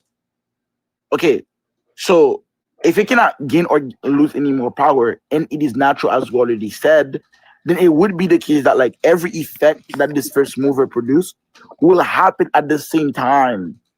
Okay, every effect the first mover produce will happen at the same time. All right. Pause for me real quick. Hold on. Pause me real quick, Hero. Give me a second. All right, Satan. You there, Satan, still? Yep. Okay, Satan. I'm gonna read this off to you, and you're gonna tell me if any of this made sense to you at all. If you know what exactly what it's saying. Number one, this is talking about the first mover of the universe. Number one, if it was natural, whatever it produces will happen instantaneously. The first mover, number two, the first mover has no potency, meaning whatever power it has cannot gain it. Whatever power it has, it cannot gain or lose any more power. And number three, if it cannot gain or lose any more power, then every effect the first mover produce will happen at the same time. Satan, did any of that make sense to you? No. Yeah. You see, this is what I'm talking about, Hero. This is what I'm talking about. Every single word that you use there, both me and Satan understand what those words are. We understand it. But the way you put them together made no sense at all. Okay, so first need a justification. appealing to your friend or appealing to somebody telling me that it doesn't make sense doesn't have anything to do with me. First off, meaning pertaining to first. All right, so hold on, Hero. This is, no, I got you. This is what I was just demonstrating. What's your theory? What I was trying to demonstrate. I need you to be quiet for a second. What I was demonstrating to you is just because it makes sense in your head doesn't mean it's going to make sense to me. And just because it makes sense to your followers in the comments doesn't mean it's going to make sense to all of us. I have no idea what you're saying here, and neither does Satan. And I'm assuming neither do a whole bunch of people within the audience. All right, I have no idea what you're trying to say, because the first thing that I got from you, I was copying everything you said, and you said yes, that's right. First thing you said was, number one, if it was natural, whatever it produces will happen instantaneously. Number two, the first mover has no potency, meaning whatever power it has, it cannot gain or lose any more power. And number three, if it cannot gain or lose any more power, then every effect the first mover produce will happen at the same time. Okay, none of this makes sense, bro. Okay, let me just ask you a question. So when you say like it doesn't make sense, are you saying that it has no meaning? Yeah, I don't know what you mean. I'm not saying that it has no meaning. Hold on, wait. I'm not saying that it has zero meaning, because it makes sense to you. So of course it has meaning. It made sense to you. I'm saying the way you conveyed it to me does not make sense. And I asked somebody else if it made sense to them, to make sure that I'm not picking up something that you're putting down, or to make sure that I didn't miss something. It doesn't make sense to that person either. So now that to me or that person, it makes sense. So we're looking at you now, the communicator, to say that, hey, what you just said doesn't make sense to us. Please say this again, rephrase or something, because what you're saying at the moment made no sense. Okay, so I'm gonna try to rephrase it for you. Great. Right? Let's go back to number one. Let's say this is what I'm saying. Let's go one by one, point by point, and then we can progress. That's no problem. That's what I'm trying to do, bro. So okay, cool. Let's go number one. All right, cool. So guys, the question once again is, he's according to Hero, the first mover was a conscious agent that willingly pushed the expansion of space-time. Cool. We're all good with that, right? We agree. I understand that part. So when I ask, okay, cool, how do you know that? How did you eliminate the natural process? Let's go to number 1, 2, and 3, or 4 or 5. How much you got? Number one, how did you eliminate the natural process? What's the number one thing you say? And please rephrase. Okay.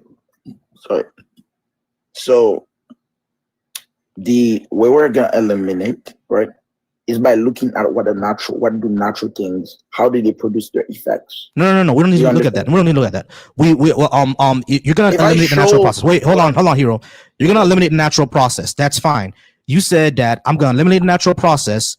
It's a supernatural willful agent. Great. So you eliminate the natural process, and how did you do that? How did you say that? I'm telling you, cannot be. Listen, okay, I got you. Listen to what I said. I got you. So it cannot be a natural process. Why? What's the number one thing? Okay, the way I'm gonna do so is by first showing how natural. Just tell me. Okay. No, because you gotta just give me. Just tell me, Hero. Just tell me. 10 seconds, and then I'll be done. No. Don't preamble. Just tell me, bro. Just tell me. I'm not preambling. I'm telling you right now. You're just interrupting. Okay, great. Go ahead. Tell me. Okay, so here's what we're gonna do. The way I'm doing it is that's a preamble. Just tell me. That's not a preamble. That's me telling you. You said the way I'm gonna do it is. That's a preamble. The natural just tell me the way. Listen. The natural processes, right, act a certain fashion. Correct. As a certain. That was certain way that they act. Hold on, wait. The natural process acts in a certain fashion. Okay, does that make sense to you? Yeah, the natural processes acts in a certain fashion. Yeah, that makes sense to me. Go ahead. Okay.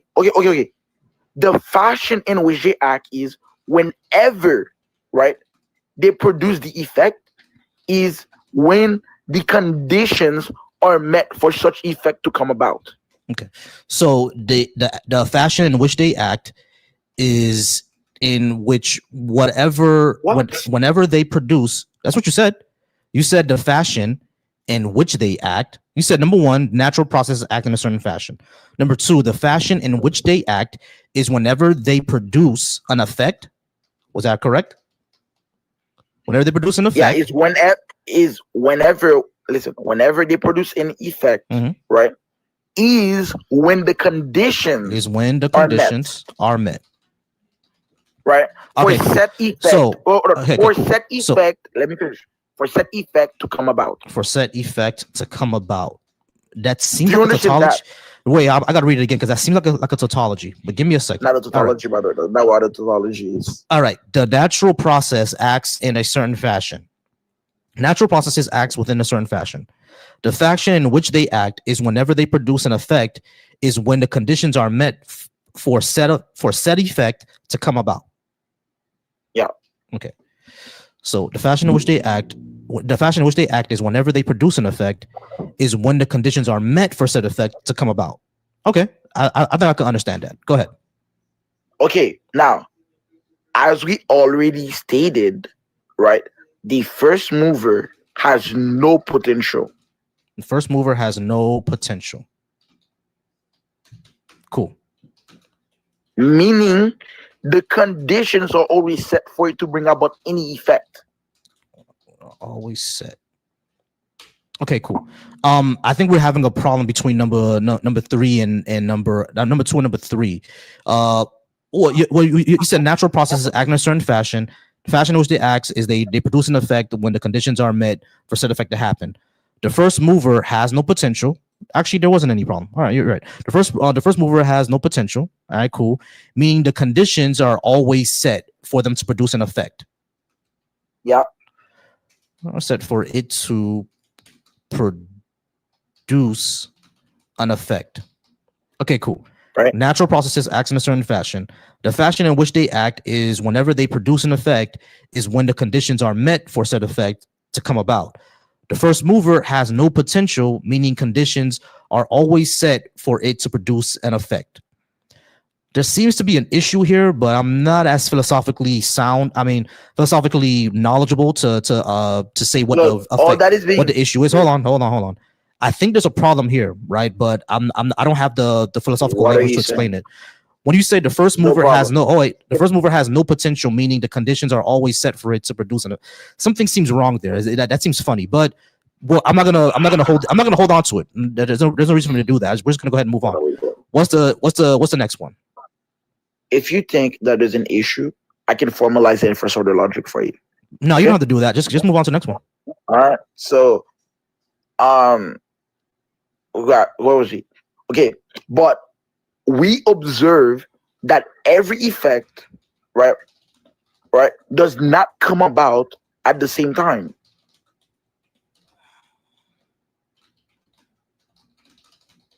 Okay. Natural processes acts in a certain fashion. The fashion in which they act is whenever they produce an effect is when the conditions are met for said effect to come about. The first mover has no potential, meaning the conditions are always set for it to produce an effect. We observe that every effect does not come about at the same time. And we're getting kind of word salad now. Therefore. Yeah, that's the conclusion. Therefore, the first mover cannot be a natural agent.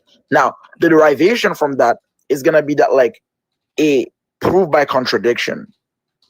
Okay, let me see if I can understand everything that you said. Natural processes acts in a certain natural processes acts in a certain fashion. Hey, hero, can you not do the snarky shit, please? Natural processes acts in a certain fashion. The fashion in which they act is whenever they produce an effect.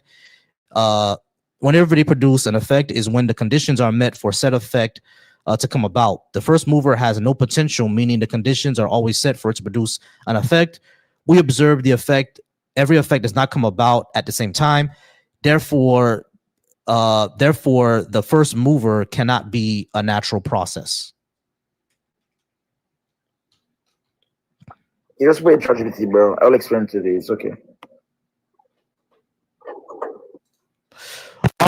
We're gonna move on to low key since Hero can't stop from being snarky.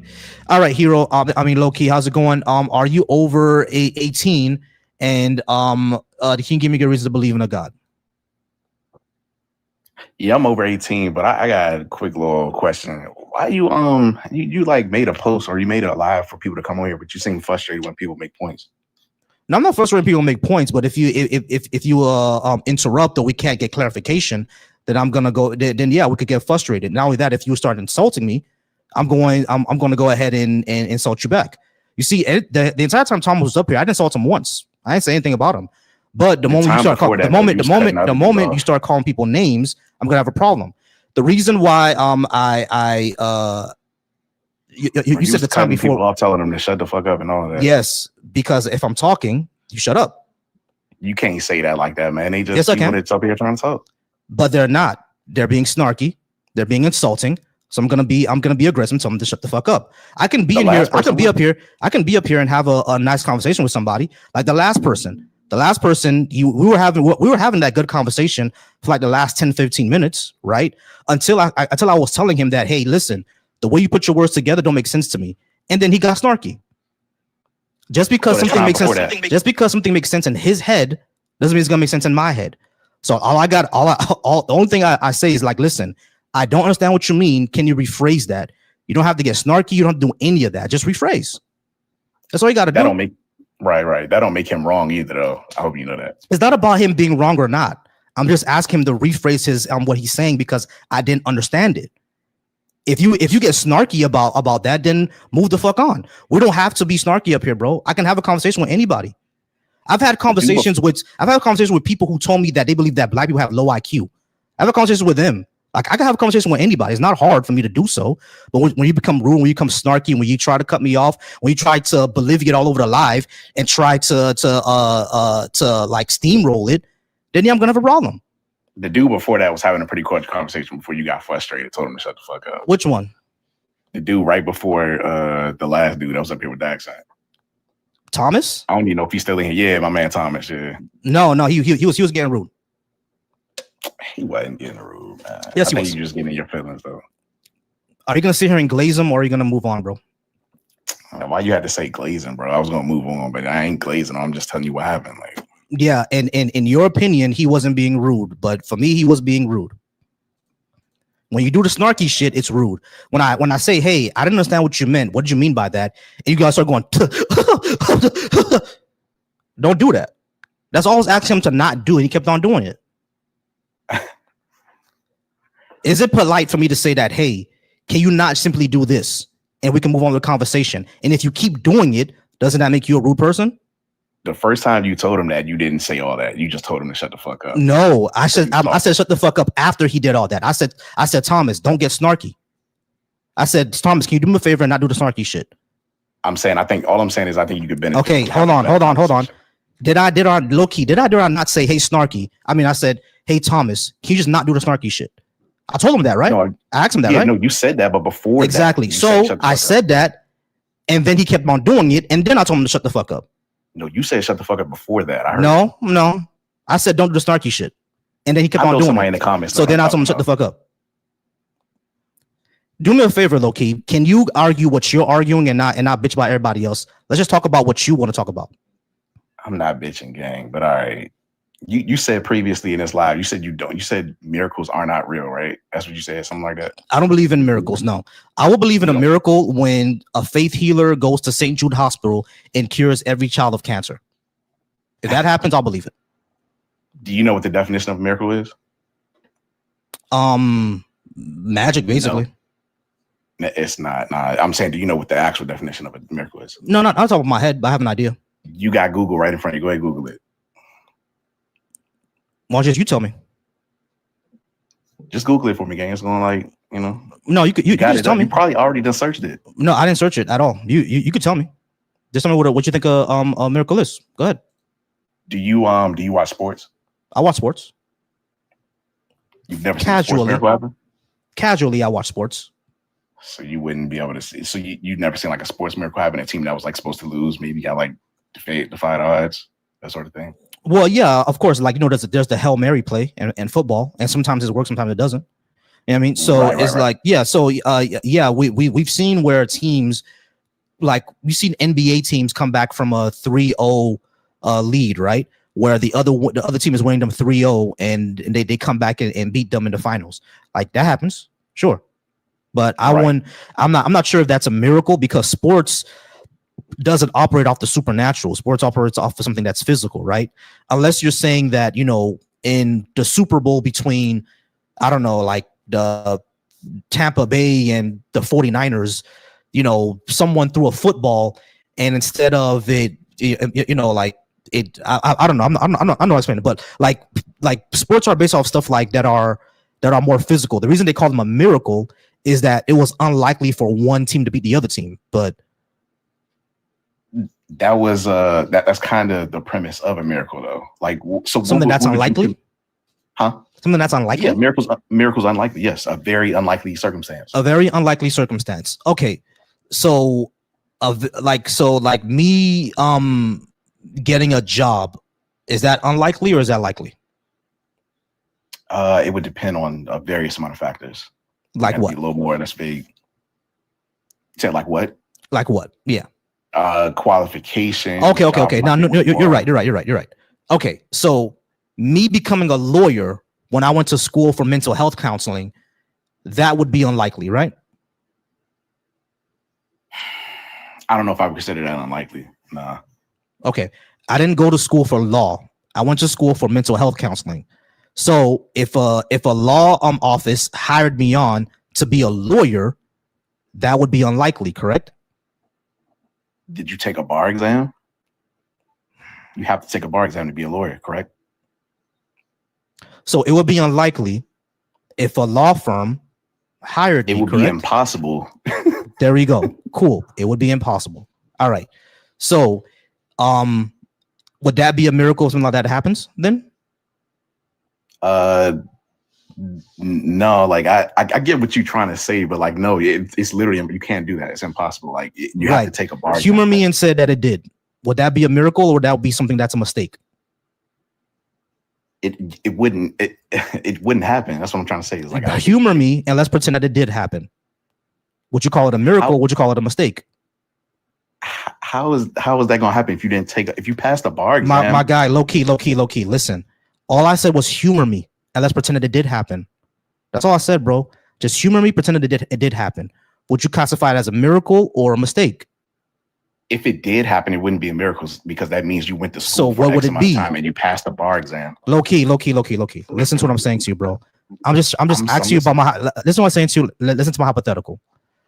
I went to school to be a therapist. I signed up for a job to be a lawyer, and I actually got hired. I got the job to be a lawyer. Wow. I didn't take the bar exam. I didn't go to law school, but somehow this law office hired me on to be an attorney. Would you say that's a miracle that happened, or would you say that the law office made a mistake? That can't happen. That's what I'm trying to tell you. Jesus fucking Christ, bro.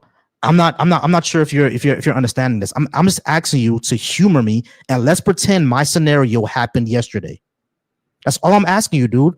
I'm not sure why this is hard. Let's pretend that a law office hired me yesterday. Let's pretend that happened. Do you think the law office made a mistake, or would you say that's a miracle?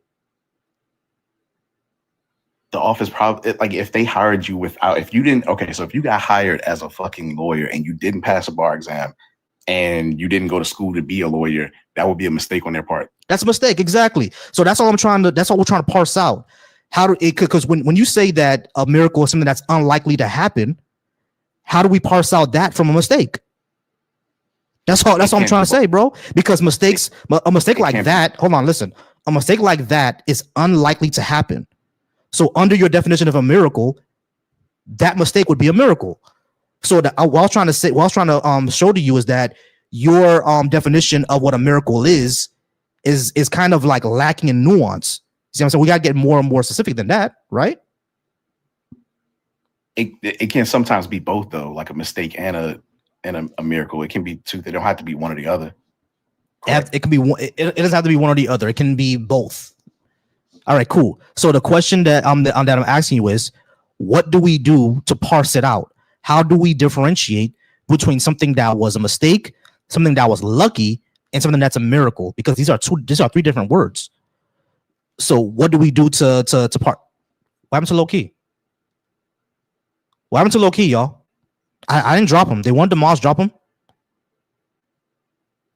They wanted the Moss drop him because I didn't drop him. I didn't drop low key. Not sure what happened there. All right, y'all. Give me a second. I do got to go ahead and appreciate the live here. Y'all, I appreciate y'all for being in the live. I'm not sure if anyone was able to call in. If you were able to call in, go ahead and call in again. Let's see. Okay, so someone text me. All right, and I'm not even lying, y'all. I'm not even lying, because I do have a Google Voice number. So someone did in fact text me, and let's see what they text me. Let's see. So this person called me gay. Let's see what they text me. Let's say just go get your gay. I'm not sure what my gay is, but your gay on and die spiritually in your opinin. Y'all fucktards are so stupid. I was trying to reach out, but it seems y'all are trying to reach each other. Go fuck each man as another man and God and face God alone. Wow. That's amazing. Like, that was such a wonderful use of the English language. That was so poetic. That was so poetic. Such a great use of the English language, y'all. All right, y'all. So if you're watching me over on the B.A.A.S.H channel, thank y'all for watching me over on the B.A.A.S.H channel. I do see people who are calling me Megamind and looking at my head, but my wife likes it and your mama likes it. So my head is beautiful. Anyway, over on the B.A.A.S.H channel, thank you for watching me over on the B.A.A.S.H channel. You guys are amazing. You guys are wonderful. Thank y'all so much. And over on the Deconstruction Junction, once again, thank y'all so much for being here. Go ahead and send some gifts if you would like. Keep liking. You guys are wonderful. Thank y'all so much for watching. And y'all, if y'all want to talk to me, actually, go ahead and call in. All right, because no one's been calling in. Y'all just been kind of crashing out in the comments. But please call in if you want to talk to me. We're gonna move on to BNB. BNB, how's it going? Are you at least 18? Can you give me a good reason to believe in a God?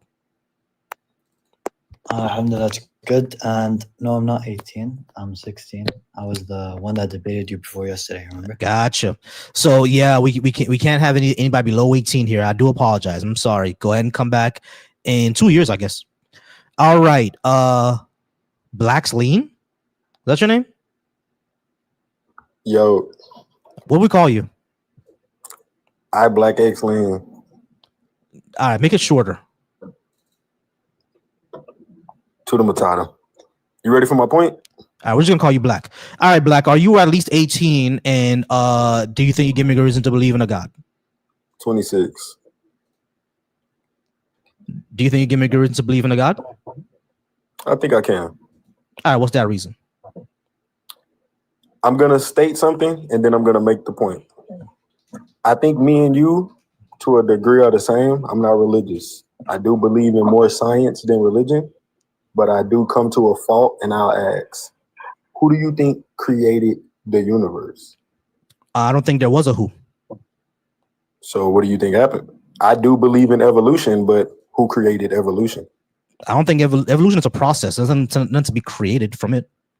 Okay, well, I'm finna ask you a question. You got calcium in your body, right? Mm-hmm. You got iron in your body. You got potassium in your body. Mm-hmm. Those are all matters of a star.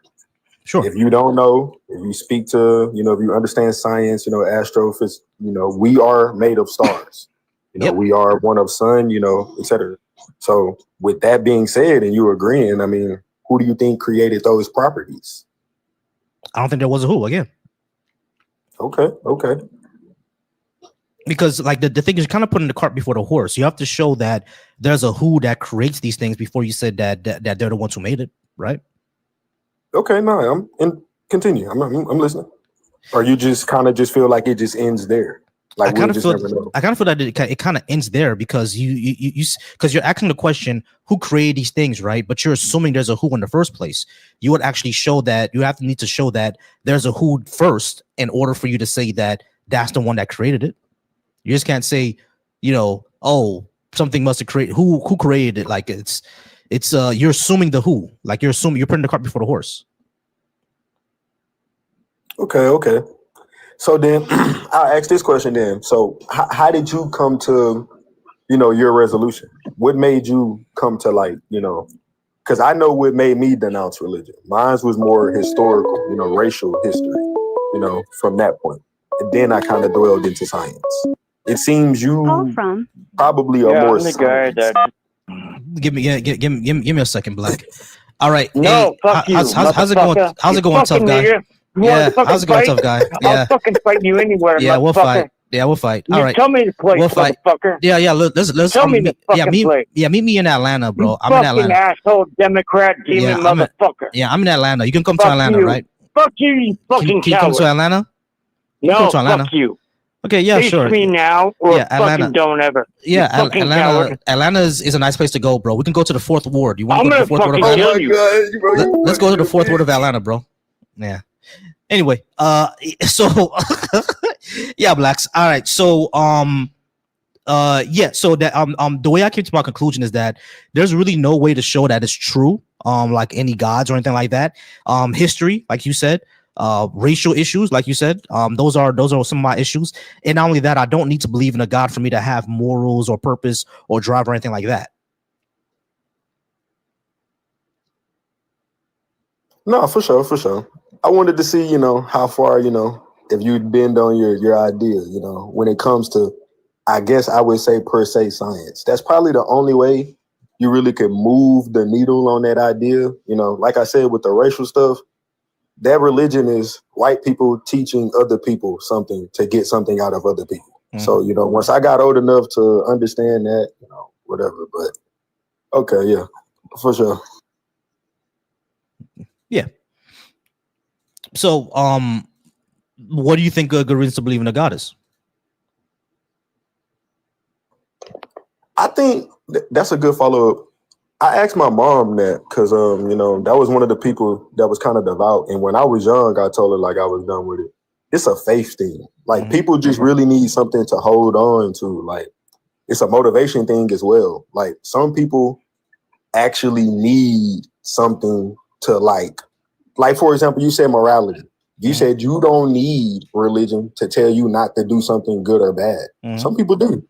So for example, white people push the idea that, oh, that's unchristian, that's ungodly, do this, do that, and that's where it's they try to teach morality through religion.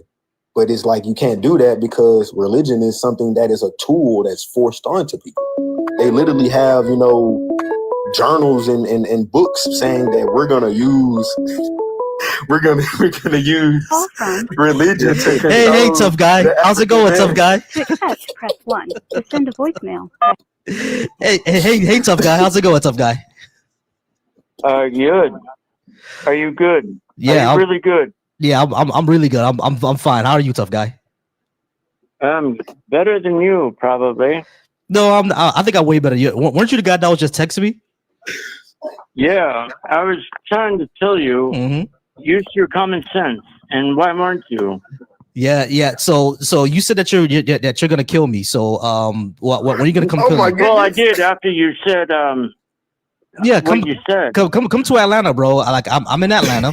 You can go to Atlanta. Matter of fact, I'll give you the address right now. Fucking gangster neighborhood. Yeah, let's I'll well, let me get all my rednecks around here. I'll give you an address to go to. I'll give you an address to go to. We'll meet up in Atlanta. I'll give you an address to go to. I'll give you an address to go to. You can go to 215. Gangsters in Atlanta. You can go to 215 Lakewood Way Southwest in Atlanta, Georgia. You can go there, okay? And we get our so you can go there. In the Midwest, all right, and we go to Atlanta. Hey, go ahead and bring your envelopians down. Go ahead and bring all the sour cream citizens. All right, go ahead and bring the angry mayonnaise people down to Atlanta. You can go to 215 Lakewood What the fuck Way are you Southwest. talking about, you all right? fucking chimp-ass motherfucking Yeah, nigga? stop honking out, please. I'm not even racist. Stop honking I've out. got so many black-ass friends. Please stop honking out. All right, please stop honking out. I've got all so right, many so, black friends. Hey, my friend, stop honking out, please. All right, so and you are being a my guy, please stop honking out. So go to 215 Lakewood Way Southwest, all right? And you in hate Atlanta. so That'll be a wonderful place to go. Go ahead and meet me there. Why do you put so much hate on your fucking You can meet me there. You can meet me there in Atlanta. Please. Oh, I will fucking meet you there. Yeah, sure. You better believe I will fucking meet you there. Yeah, you can go there. You can go there. Oh, I will fucking meet you there. Yeah, sure. Yeah, yes. Go, please go to 215 Lakewood Way Southwest. Go ahead and go there, please. You can go there, and there'll be a lot of people there that will meet you there. There'll be some people there that will wonderfully meet you there. You're a fucking Democrat piece of shit. Sure I am, buddy. Sure I am. So anyway, yeah, blacks. So yeah, what do you think is a good reason to believe in a God? Yeah, man. Like I was saying, I think it's a faith thing and a motivation thing. Like, you know, some people really like, well, I ask this. When you say some people, are you asking our people or are you asking, you know, the masses? Well, I'm really asking the masses, but especially when it comes to black people, I always wonder why we're Christian in the first place, because this was Christian or Muslim, because this is the religion of our enslavers, you know what I mean? And the people who don't even like us. You know what I'm saying? Absolutely. So I don't think we should be Christian, Muslim. I don't even think we should be Hebrew Israelite, because that's a cult. You know what I mean? So like that's the ones that I like to talk to the most. But oh, excuse me, I do apologize for that. But I do talk to the masses because obviously this has an effect, right? Like we saw with the caller. This has an effect on our lives, which is why I like to talk about it, to make sure that, you know, we're actually thinking critically about what we're doing here. Because as you can see with the caller, people want to fight and die over this. Yeah, and I think honestly, for example, for black people, why I think black people cling to religion is because we've already been kind of like just disparaged like in the system, and it's easy for black people to get down on themselves, and a lot of people don't put their head in the books. And it's like they get tired of, like, I'm gonna say it, they get tired of like black scholar types saying, hey man, read more books, look into science, look into history. And it's like you get either two directions. You're gonna get people that go super deep into like what you said, Hebrew Israelite, or I'm one of them, or they just gonna straight up denounce it. And you might as well straight up denounce it, because if you properly do the history, they're gonna find out it's just oppression. Yeah, exactly. Why people continue to follow, I don't know. I was on a prompt a couple days ago, and a guy was a Muslim. And it was a prompt guy like you, got their thing on TikTok, and he basically was telling them like, why you even Muslim, the enslavers part.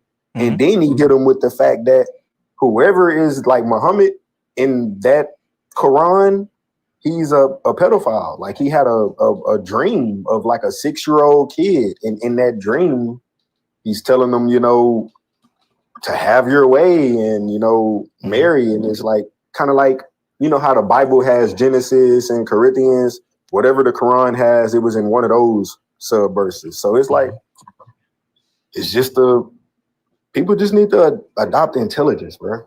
Like thorough intelligence. Yeah, I agree. I think the reason why people still believe in God, especially when it comes to black folks, is because of people of African descent. We're very communal and we're very spiritual people already, right? Even those of us who are not religious, like for example, just today, me and wifey was cleaning up our house, right? Was cleaning up the house. You know who was playing the entire time? Of course, on Saturday morning, when your mama wakes you up, what does she put on to clean the house? She put on some music. Put on some music, exactly. Put on some music. Why? Because that music moves us. We connect with it. Now, of course, she was putting on like old school stuff, right? You know the Frankly Beverly and Mays, the Jacksons. We watched like 10 Michael Jackson videos at the same time. You see what I'm saying? So like that music, it moves us. Yeah, I mean, it does something to us. Hey, like, hold up. Not to cut you off. See, it's a dude in the comments right now talking about it. He consummated his marriage with Aisha when she was 9. Yeah, brother, what does that even mean, bro? Like, Yeah, Listen to yourself. Yeah, consummated the. I think he's on my side. Yeah, consummated the marriage with Aisha when she was not. Yeah, crazy, right? Crazy stuff. But yeah, you see how we're already like a spiritual people already, right? So because we are a spiritual people, we always want to hang on to something. I get that question from other black folks all the time. If we're not going to be Christian, if we're not going to be Muslim, if we're not going to believe in a God, what do we believe in then? What do we put it on? You know what I'm saying? So it's like, and the thing is, was a guy saying, "Don't believe in nothing. Like, just believe in what you believe in. Believe in your life. Go out and create a plan for the betterment of your life and your family." Exactly, because I think you can still have what I call secular spirituality, right? Us as black people, the reason why you don't see a lot of us involved in a lot of like atheist stuff is when I say atheist stuff, I mean like activism, protest, stuff like that, right? With all the other atheist organizations, is because we don't feel the community there. You know what I mean? A lot of these, that's not any diss to any other atheist organization, right? Like, you know, shout out to the ACA and people like that, right? American Atheists, Black Non-Believers, shout out to y'all. You know, so it's like, it's not no bashing to any organization, but when I see the work that Black Non-Believers does, a lot of that is done through like community building. You see what I'm saying? Like they have conferences, but they also have meetups. They also have like group trips where they go to, where it's not about, you know, being atheists or getting away from religion at all. It's just about us hanging out somewhere. You see what I'm saying? So the way black people do anything that we do is always communal. We always have a community around it. And I think that can be spirituality in of itself. You see what I'm saying? So I think that's most of the reason why black people don't leave these religions, you know, Christianity and Islam. They don't want to lose the community. You see what I mean? And it's something that I was afraid of too. When I was first leaving the faith, I was afraid that I was going to have my sisters around to talk to. I thought that my mother and father wouldn't speak to me anymore. You see what I'm saying? I thought that my friends who I grew up in church with, they would drop me. You know what I mean? Never, like, stay away from me, not talk to me anymore. But none of that happened. None of that happened. They just said, hey, he doesn't believe anymore. And that was it, basically. Now, of course, they want me to come back to the fold. They want me to do that. But other than that, none of them distance themselves from me. That's because we like to have our community to close. You said you was from you said you from Atlanta? I'm from Miami, actually. I was just trolling the guy. Oh, okay. I'm from Texas. I'm like from a city called Beaumont, Texas. Beaumont. Strangely, yeah, it's near Houston. It's like an hour away. I heard of it. Strangely enough, it seems like a lot of people around me don't really just Uber be on church stuff. Around my area is really like, I'm not gonna say black people don't be in church, but I feel like it's more of like Southern Baptist white people.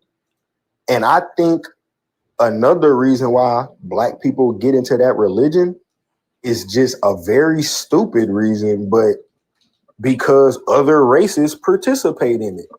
You got to think about, oh, the Asians got Buddhism, white people got Christianity and Satanism and all that interesting stuff. And then the Middle East, they got Judaism and Muslim.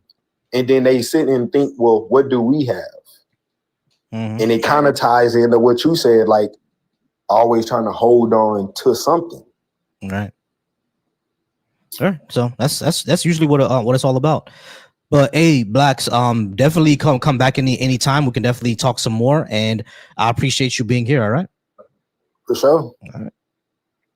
All right, guys, gonna go ahead and put some music on, and we'll wait for one last person to come.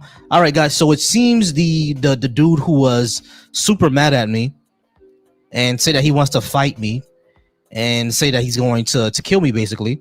I'm gonna go ahead and give him an address to go to. I'm gonna give him an address to go to. I'm gonna meet him there. Okay. So he's still talking to me. You know what I mean? He wants me to meet him in St. Louis now. So I said, sure, you can go ahead and go to St. Louis. Yeah, I mean, we'll go to St. Louis and he can meet me there. All right. You can go ahead and meet me there in St. Louis, because I think he really needs that. I think he really needs to go to that facility, and they'll be able to help him out. They'll be able to help him out. But all right, guys, I got the music playing, so we're just waiting for anybody else to come up. I do appreciate everybody for being here. You guys are amazing. Y'all are wonderful. Thank y'all so much. Hey, Kyle is in the building. How's it going, Kyle? All right, so if you're watching me over on the Deconstruction Junction, you can go ahead and give me a call in. Go ahead and give me a call, and we can go ahead and talk. I appreciate y'all for being here. Appreciate y'all for being here. No, the last person didn't disagree. That's the comment that I just saw on Deconstruction Junction. He didn't really disagree. I guess he just wanted to see what my perspective is, because he still believes in some sort of God, which is but just not religious. You know what I mean? So we're talking about, you know, what's the reason to believe that one. Hey, what's up, Libra? Yeah, the B.A.A.S.H was amazing. B.A.A.S.H was amazing. So if y'all don't know, this year we had a link up with Black Atheists, Black Atheists, Agnostics, Skeptics, and Humanists. The B.A.A.S.H meetup. We had that link up. We're gonna have it again next year. You know what I mean? Of course, you do have to be a black person to be in that meetup, unless you're a spouse or something like that. A spouse or an adopted child, of course. Then you can go ahead and come ahead. But if you're not that, then you have to be a black person. And yeah, we had a great time. It was incredible. It was incredible to be there with other like-minded people, just creating community with each other, just talking about life stuff. You know what I mean? It was a great time. Next year, we're gonna see where we're gonna be doing it at. I was thinking about Atlanta for next year, but it looks like it might be in Chicago. We'll see what most people say. We'll see what most people say, because a lot of folks are saying doing it in Chicago. So that's an option.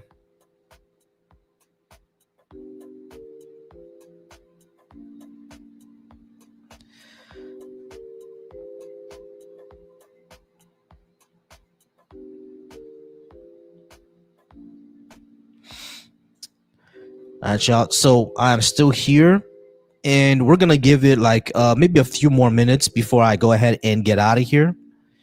Yo, I do thank y'all. Once again, thank you for all the gifts.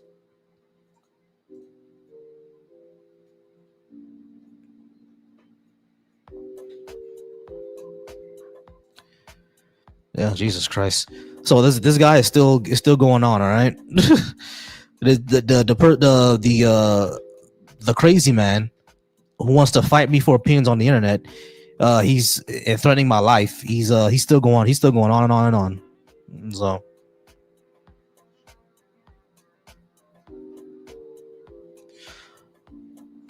okay, if I had to have a religion, I'd be okay with some voodoo action. Actually, yeah, because I'm Haitian, so I would definitely love voodoo. If still need that info from me. Oh shit, yeah, the info. Hey, I'm sorry about that, Libra. When I get off, I'm gonna send that to you, okay? I completely forgot about that. I was working and I completely forgot about it. But I got you, Libra. But yeah, I'll be cool with voodoo too. Voodoo is an African-based religion. You know what I mean? It's from our people. You know what I mean? So it's like I would definitely be cool with that. I'll be cool with voodoo. And even within voodoo, you don't have to believe it in literally either.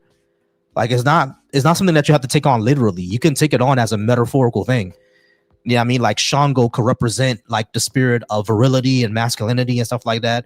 Ogun could represent the spirit of, like, you know, craftsmanship and stuff like that. So if you're like a welder or an HVAC technician, you know what I'm saying? Like you can say that you're representing Ogun or some shit like that. Like a big fan club. It's cool. Call from 951. How's it going? How can are you at least 18? And do you think you give me good reason to believe in a God?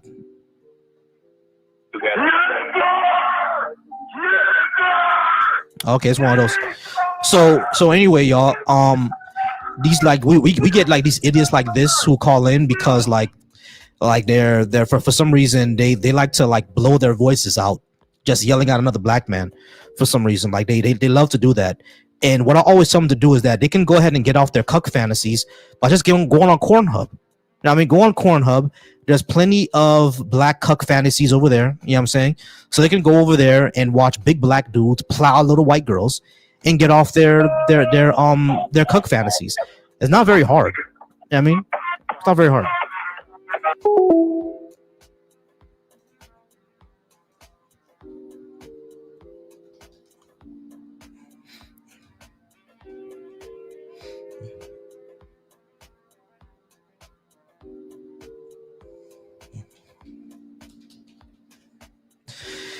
Anyway, I'm not sure if I should even report this guy because it's like it's. I'm not even sure if I should even report this guy. I'm probably gonna block him though, because this same dude is texting me. I'm probably just gonna go ahead and block him.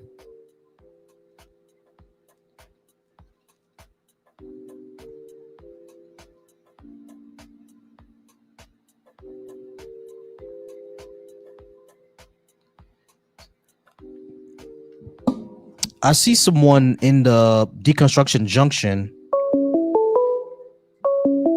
All right, let's see. Call from. All right, 470. Are you at least 18? And do you think you give a reason to believe in a God? Yeah, I'm 18. All right. What do you think is a good reason to believe in a God? Well, I can speak for myself. All right, great. That's not a problem. That's not a problem. Can I get your name again, please? Well, my name DJ. DJ. All right. Cool. DJ 18. You said you could speak for yourself. I'm 24. Oh, okay. My bad. DJ 24. Now you said you speak for yourself, which is fine. But the reason why you believe in a God, do you think that's a good reason for me to believe in that God too? Oh, well, I gotta ask you. Well, I'm gonna just say this for me personally. I know you're not supposed to test God, but claims have been made in scripture that can be put to the test, in my opinion. Whether each person studies each scripture, you can put these claims to the test. Like in the Bible, it says, if you repent for your sins, declare Jesus Lord, you will receive the Holy Spirit. That's what it says, plain as day. So if you do those steps, and some people claim to receive the Holy Spirit, I believe that's a good reason to believe in God, because what Spirit brings to your life. I mean, what do you think the Spirit is going to bring to my life that I don't already have? Well, that's true too, but I don't know, if you want perfect peace, if you want perfect joy, if you want perfect love, and I mean, speaking from a human standpoint, most people don't have those things. I mean, I didn't. Me personally, I didn't have those things, and I know a lot of people don't. What do you mean by perfect peace and perfect love? Because I have love in my life, like my my wife loves me, my parents love me, my friends love me, I love them. So yeah, that is perfect. I will say that is love, but let's say your wife cheats on you. Is it perfect love still? No, she cheats. If my wife were to cheat on me, of course that wouldn't be perfect love. Now it would hurt, of course, and I'll probably fall into probably a deep depression, all that good stuff. But I will move on with my life, and I'll still have other people in my life who loves me, and who knows, I may find a love again. You know, that is true too. But like with God, when you get love from God, essentially, it's more like a perfect love, because even in the Bible, we are compared as an adulterous woman to God, because we cheat on Him with sin, but He still loves us. So like you say, if your wife cheats on you, is that really perfect unconditional love? And I'm not saying you don't love your wife or anything. I'm not saying she don't love you either, but I'm just saying we have a human sense of love, human, like a worldly love, whatever. But you know what I'm saying? The Holy Spirit claims, the fruit of the Spirit, that you have love, joy, peace, kindness, and all those things. All that is good and well, but you're still running into a problem. You don't see what the problem is here? What's the problem? You haven't shown that any of that exists first. What you mean? So you haven't shown a God or a Holy Spirit even exists. So it's to say that our love is uncomparable to that one when you haven't shown that it even exists is kind of an issue there. You're comparing something to a standard that you can't even show to be true. I mean, let's be honest. Well, are you saying I can't prove it exists because you can't see it, or what? Well, Like, if you can show if you have a way to show the supernatural is real, then great. You know what I mean? We've been looking for that for forever now. Like, can you do it? Can you do it? Well, I mean, I can't show you a picture of God, but we believe, every religion believes that their word is divinely inspired by God Himself. I can say this is facts on paper. You can look this up. Over, I believe, 2,000 prophecies in the Bible have been fulfilled. Like what? Even non-religious scholars deem that Jesus walked this earth and He was crucified and His tomb was empty. These are all facts. I mean, the thing is, yeah, sure, Jesus could have existed, right? But that doesn't mean that He had powers. And when it comes to the prophecies things, like these are a lot more complex than what y'all saying, because a lot of these verses that y'all are claiming to be prophecies are not actually prophecies at all. I wouldn't say that. I don't think you could say that. I mean, it's a lot of, even if you look at geography, it's claims in the Old Testament that says these, like, let's say the Israelites, they went to battle, they put a monument of rocks right here. You can look this up to these days. If it says in the Bible, it'll say, and it says these rocks are still here to this day. You can look that up. A lot of those monuments are still here to this day. I mean, yeah, sure.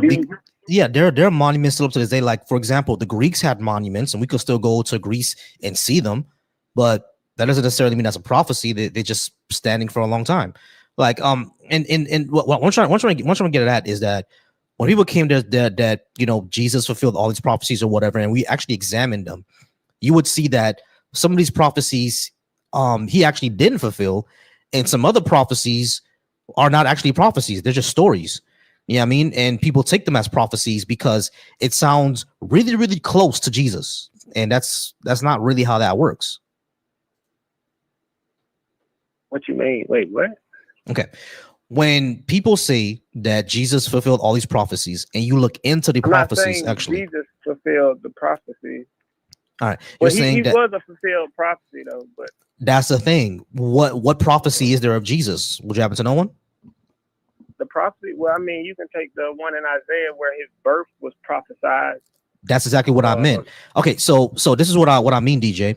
I said before that a lot of hold on, DJ. What I said before, I'm just going to repeat what I said before. What I said before is that a lot of these so-called prophecies that y'all talking about are not actually prophecies. They're just stories. The entire thing about Jesus's birth, right, being prophesied, that's Isaiah 7. Isaiah 7 is not a prophecy of Jesus. That's Isaiah telling King Ahaz that someone in his court is going to have a son. That's what it's about. It's a story about a woman in King Ahaz's court. It's not about Jesus. So people took this. You talking about Isaiah? Yeah, Isaiah 7. No, not the one where it says he would be born, he would be called Emmanuel, and Emmanuel. That's not a prophecy. It translates to God. No. Listen. I know it translates to God with us, but that story right there, that verse is not about Jesus. It's a story happening in King Ahaz's court. Isaiah went to King Ahaz, and King Ahaz asked Isaiah, "Will I be successful in my campaign against the Assyrians? To give me a sign. Will God give me a sign?" And Isaiah told King Ahaz, "Your sign will be, look, there's this woman. She would have a son named Emmanuel." Right? That's a story happening in King Ahaz's court. It's not a prophecy. Like, for example, let me give you an example of what I'm talking about, right? When David slew Goliath, was that a story about David, or was that a prophecy? That was a story. That was a story. So Isaiah 7, that's what that is. It's a story. It's not a prophecy. No. Yes. Jesus has been prophesied all. That's not even what. Jesus has been prophesied of coming, a redeemer, a Messiah coming to save the people. Okay, but give me something other than Isaiah 7 then, because Isaiah 7 is not a prophecy. That's a story. Isaiah 7. Well, you got Isaiah 9. It says, "For us a child is born, to us a son is given, and the government will be on his shoulders. He will be called Wonderful Counselor, Mighty God, Everlasting Father, Prince of Peace, of greatness, His government and peace. There will be no end. He will reign on David's throne." He was also prophesied to be from the great. Isaiah 9, right? He was also prophesied to be lineage of David. Okay, hold on. Let's read Isaiah 9. All right. So Isaiah 9, 6 through 7. 6 through 7. Isaiah 9, 6. All right. So we're kind of cherry picking then. So for to us a child is born, to us a son is given, and the government will be on his shoulders, and he will be called Wonderful Counselor, Mighty God, Everlasting Father, Prince of Peace. Of the greatness of his governance and peace, and there will be no end. He will reign on David's throne and over his kingdom, establishing, upholding it, and with justice and righteousness from that time and forever. The zeal of the Almighty will accomplish this. Okay, so according to this, it says that that the Messiah will sit on King David's throne. Jesus never did that. No, he come from his lineage. That's what it's saying. No, it doesn't say that. It says not sit on his literal seat, but on his lineage. Right. It says he will reign on King David's throne. He didn't do that. That's not what that means. That's not what that means. Why? Hold on. So words don't mean words? It literally says he will reign on King David's throne. That's what it says. So words don't mean words? Talking about he's going to be a descendant of King David, which he was. It doesn't say he'll be a descendant of King David. It said he'll reign on his throne. He technically did, because he is king of the Jews. David was king of the Jews. He wasn't a king. Jesus wasn't a king of the Jews. When he was crucified on the cross, what did Pilate write above his head? King of the Jews. No, that was a mockery. They were mocking him.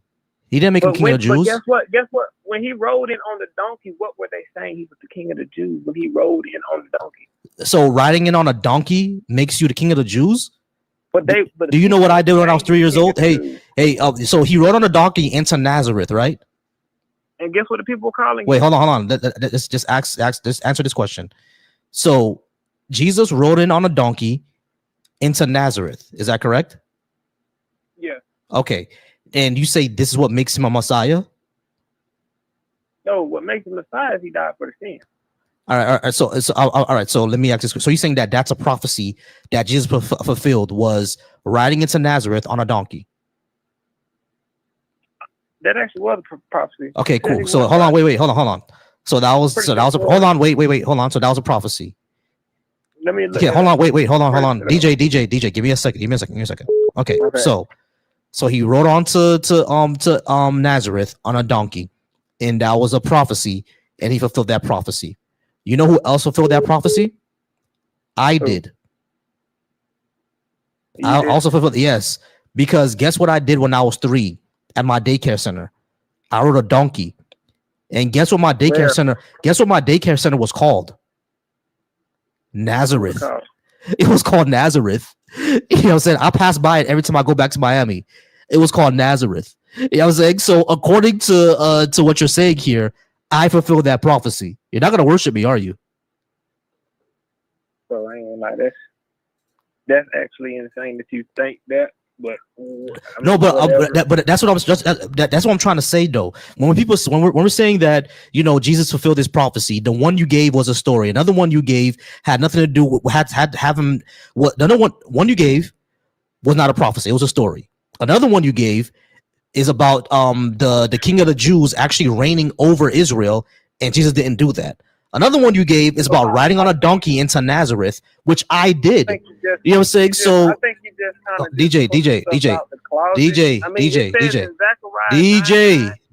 DJ. Pause me real quick.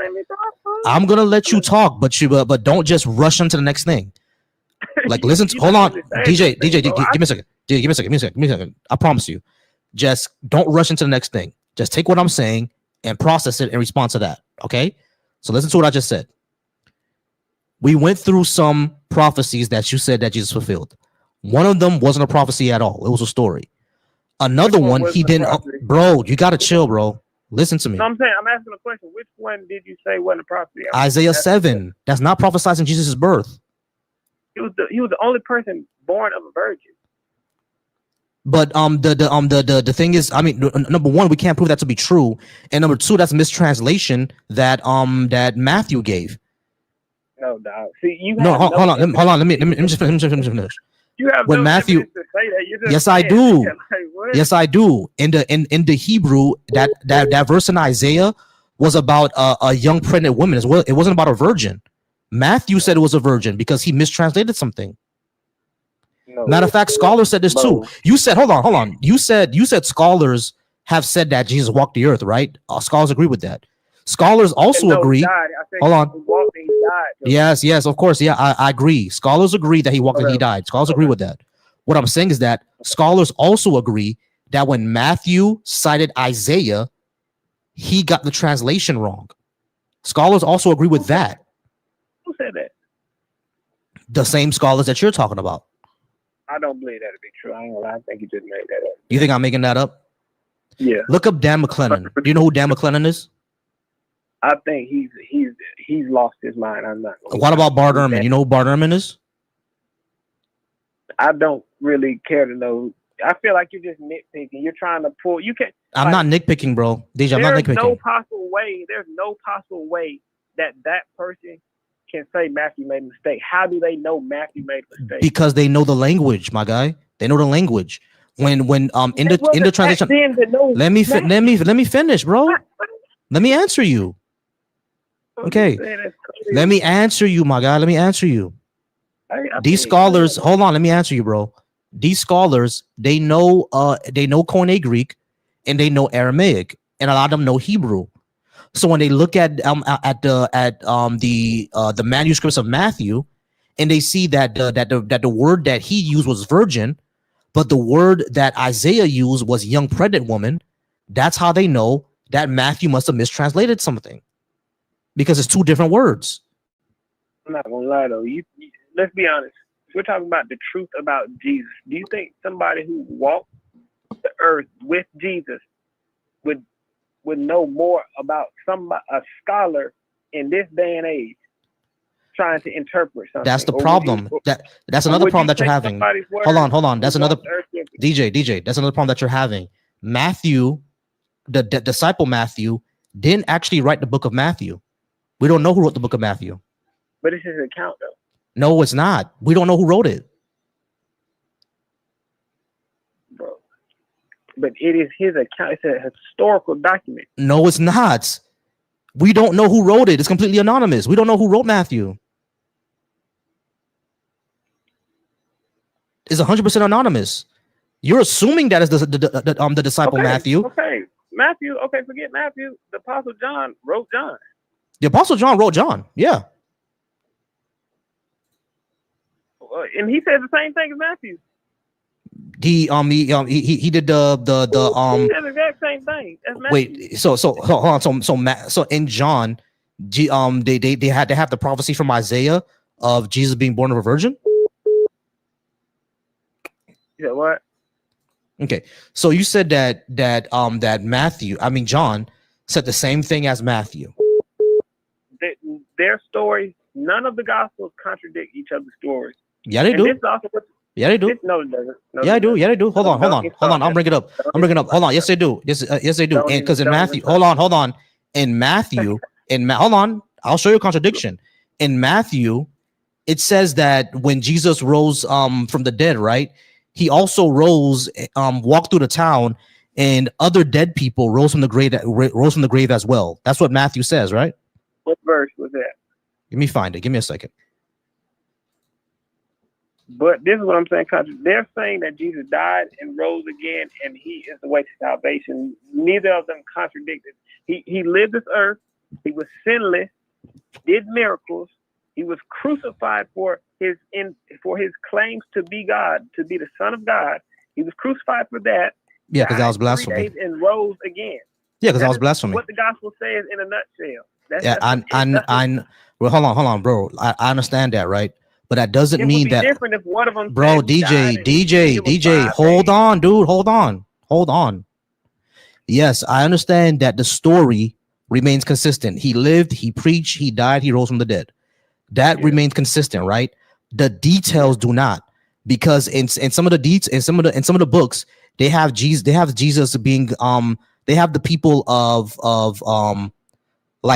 for example, when in the tomb of Jesus, right? Was there one guard? Was there two guards? Was there one angel, or were there two angels? To be honest, that question is irrelevant. No, it is relevant, because you said there's no contradiction. That's a contradiction. 1 and 2 are not the same. Are not the same number. So if one book says, hold on, if one book, hold on, if one book says that there was one angel and the other book says there were two angels, that's a contradiction. Then, to be honest, you haven't pulled up any verses. You haven't showed me any verses. All right, cool. Let's go ahead and try to pull these up. Give me a second. Be patient with me, okay? Yeah, you good. Yeah, I ain't tripping. I do want to say, you know, that I ain't trying to come off as disrespectful or nothing. You know, I just discuss, like, you know, I get excited with it.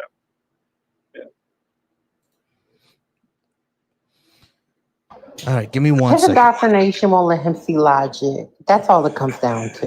It does. How's it going, Kay? All right, DJ, give me one moment, all right? I'm bringing this up right now. All right, there's the sheet.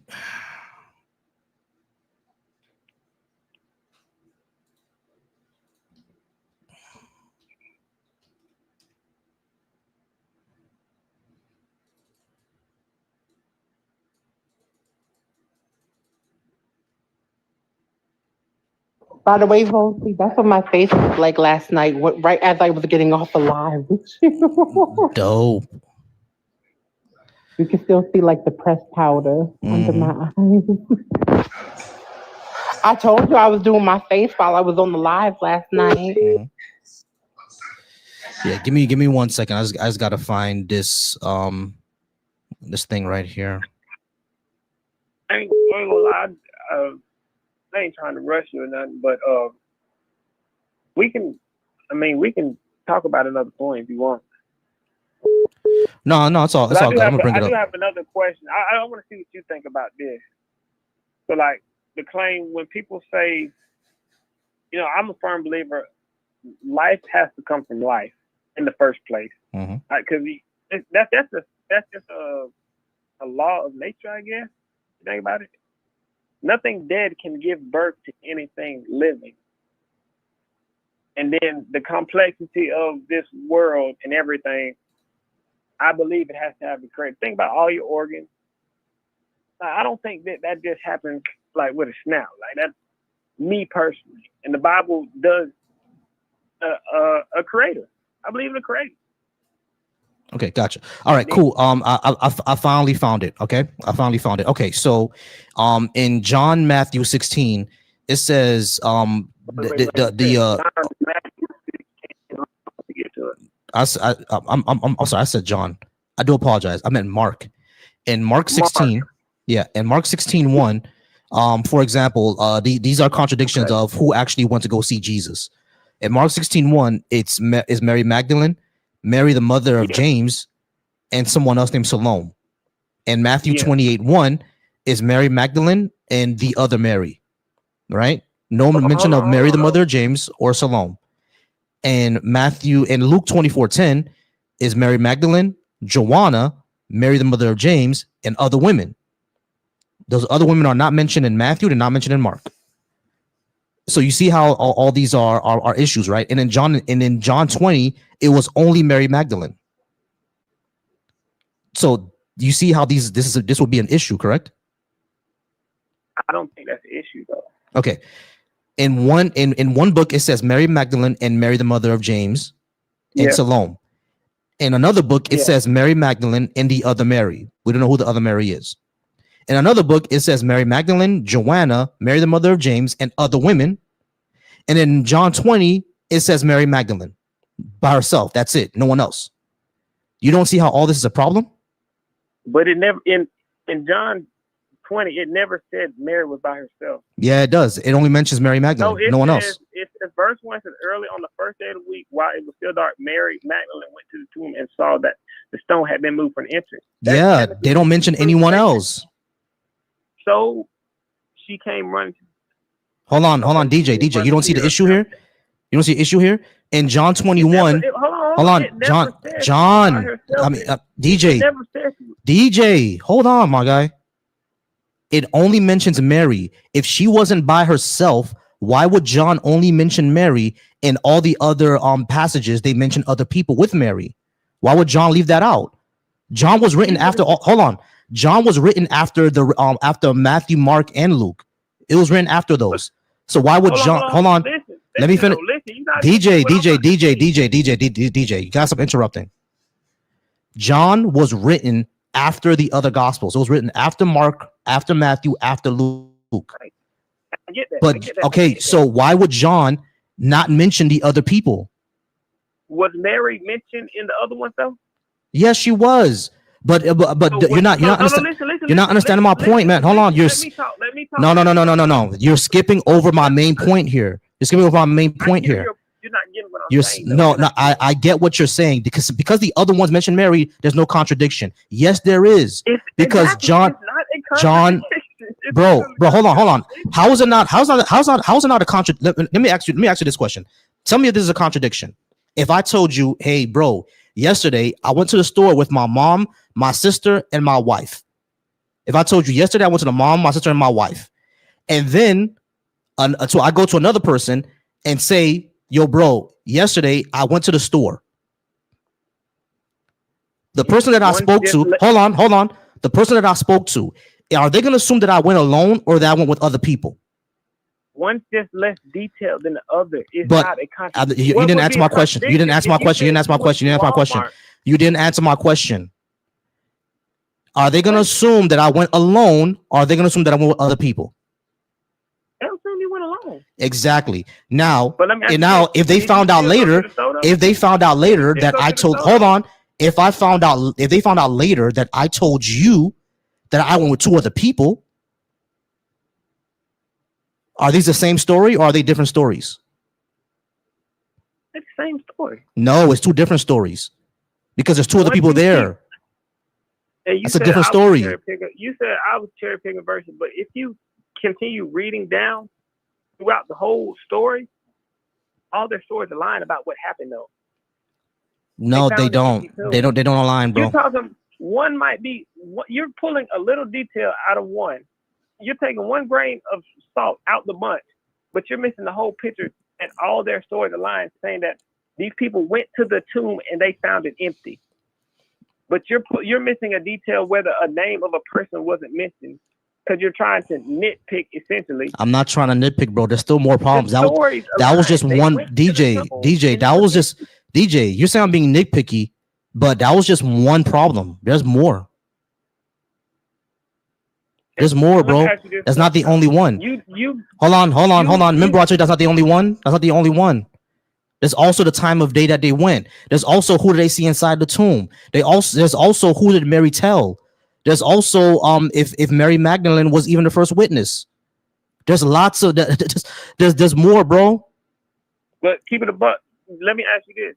So you think those little details pretty much make it not credible? Yes. The tomb was empty though. Yes, that's a problem. If one story says that Mary went with two other people and there was an angel inside, another one says that she went by herself and there was no angel inside, and another one says that that she went with one other person and there was two angels outside. These are multiple different stories. Not only that, if one story says she went in the morning, another one says she went at night, another one says she went before the sun went down. These are several different details, bro, that makes it inconsistent. You don't understand. DJ. You're skipping over what I'm saying. You're skipping over what I'm saying. I'll let you talk. DJ, I'm gonna let you talk. I'm gonna let you talk. You're not letting me talk. I am going to do so. But the reason why I interrupted because I know you're just reacting and you're not actually thinking about what I'm saying here.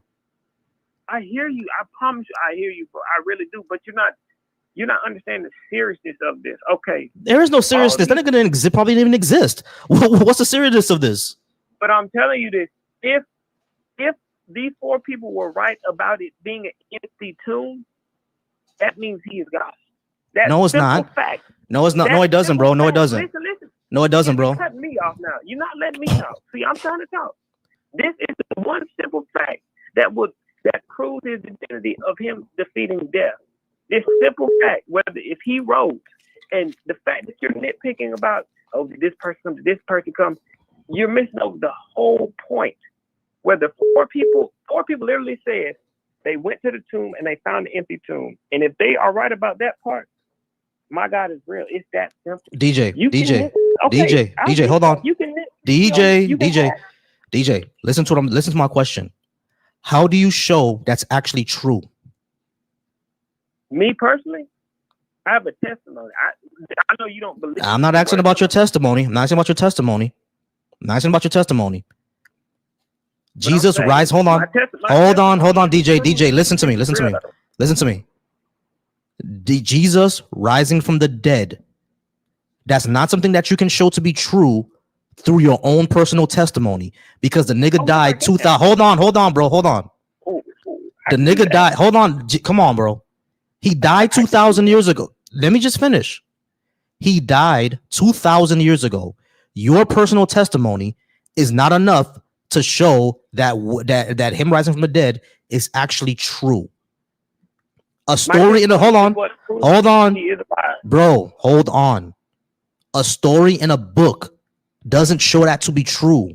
Simply saying that these people wrote it in a book doesn't mean that it's true, because Spider-Man is in a book and so is Harry Potter.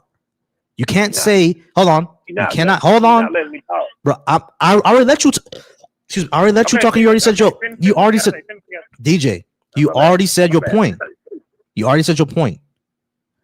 You said that. I haven't said my point. Yes, you did. You said if these four people put it in a book, that makes it true. No, it doesn't. No, it does. But I'm saying my testimony is what makes it true. And no, it doesn't. Reason to believe in God. No, it doesn't. Your testimony doesn't make anything true, because guess what? Hindus have testimony of seeing Vishnu. Are you going to become a Hindu? That's a lie. That's not a lie. Hindus do have testimony of hearing and seeing Vishnu. That's a lie.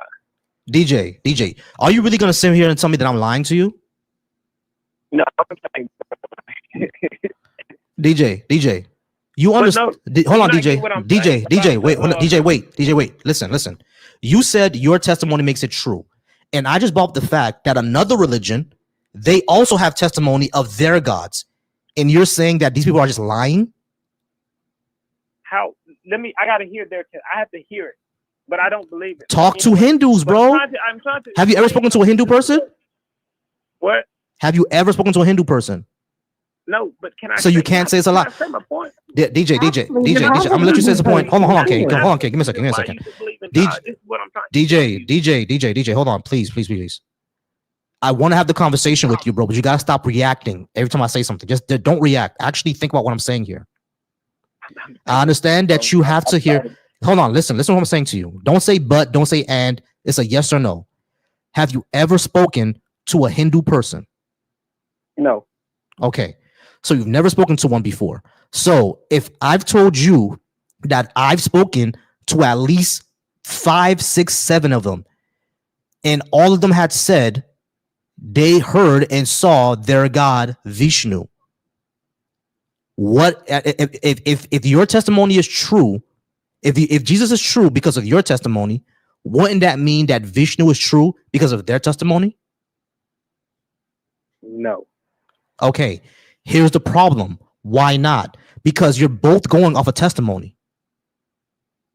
I'm saying, but I'm not saying my testimony is proof, but I'm saying why a testimony is proof God exists. This is what I'm trying to explain. You get what I'm saying? No, because you just sit here and said that testimony is proof that God exists.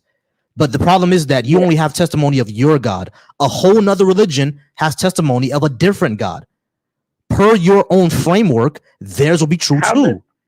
But how does their script? I don't know their scriptures either. But that's fine. That's fine. You don't have to know the scripture. What I'm saying to you, DJ, is that you cannot say that God is true because of your testimony, because another religion can say the exact same thing, and you can't doubt it because according to your framework, testimony is enough. To be honest, I ain't gonna lie. There's really no way to prove what you're saying is Man, true. Can you hear me, Wilson? He can. You've talked to Hindu people. Yes, I've spoken to Hindu people. Being honest, as a matter of fact, DJ. Go ahead. I'm sorry. If you had a Hindu person on here, maybe that would be believable. But the reason I can't believe that because anybody can just say anything right here, right now. But can the same apply to you? Yeah, but guess what your question said? give me a reason why you should believe in God. So I'm trying to give you my reason why you should believe in God. Right. I understand that, That is right? the question. No, the question is, can you give me a good reason to believe in your God? And you said your personal testimony. Trying. Hold on. You said your personal That's what I'm testimony. trying to do. We're not trying to DJ, argue about DJ, I'm hold trying on. to give you a reason why you should believe in Jesus. DJ, you gotta chill, bro. The question is, can you give me a good reason to believe in your God? You said your personal testimony. My issue with that is a person of another religion can also say their personal testimony is enough for their God. And you can't deny that because according to your own framework, testimony is good enough. That creates a problem because now which one of your gods is right? But you haven't heard my testimony. No, I don't. It doesn't matter what your testimony is. You're all going off a testimony. And who don't what is their testimony even? What is their testimony? That's what I'm saying. You have to speak You with haven't them. heard my testimony. No, that doesn't matter. Testimony wouldn't be, is not good enough because everybody can give a personal testimony. I can give a personal testimony of voodoo. You want me to give me a personal testimony of voodoo? Oh, no, I'm good on that. Why not? You said you said you have to hear a testimony to see if it's true. Well, I know voodoo is real though. It's not, but I have a personal testimony of it. Nah, I know voodoo is real. It's not. Yeah, I know voodoo is real. If voodoo is real, why is France the most powerful country in the world and not Haiti? You know what? If voodoo was real, why is France the most powerful country, one of the most powerful countries in the world, and not Haiti? I don't know. We're going off on a tangent. Right Because now. because it's not real. That's what I'm saying. It's not real. If voodoo was real, we would have cursed France a long time ago. I'm Haitian, I know. If voodoo was real, we would have cursed France a long time ago, bro. I've known people who got roots put on them by women, and their life has been cooked. I mean, I've seen that. It's chemistry, bro. It's chemistry. It's all chemistry. It's all chemistry, bro. I know the powders. I know the roots. I know everything that they use. It's chemistry. I mean, cool. I mean, that's cool about voodoo, but I mean, you asked a reason why one should believe in God. Right, correct. Okay, so let's get back to that. Yeah, that's the question. We're not here to debate a detailed mission. You asked for somebody why you should believe in God. Yeah, yours in particular. So if you tell me testimony, I'm gonna say, hey, another religion gives their testimony. Which one should I believe? Why is yours better than theirs? Because their testimony isn't good enough for you to believe them. So why should your testimony be good enough for me to believe you? Okay, well, you ain't got to believe my testimony. We'll X that out. But my other question about creation, we'll move on past testimony since you don't believe that. Okay. But creation, though, I believe this is. Did you hear what I was saying? Like I guess you could say a law of nature. Life has to come from life. Nothing dead can give birth to anything living. Would you agree with that? Would you agree with that? Yeah, kind of, sure. So since nothing dead can give birth, that means we have to come from a living being, technically. We have to come from a living being? Yeah. Sure, like my parents were living, right? And they have sex and I exist. I'm saying the first human had to come from a living being. There was no first human. So you all over the place. Do you understand what evolution is? Oh, so you believe in evolution. Well, the first creature has to come from another living something. Yeah, sure. Yeah. Single cell organisms. We all came from the single cell organism.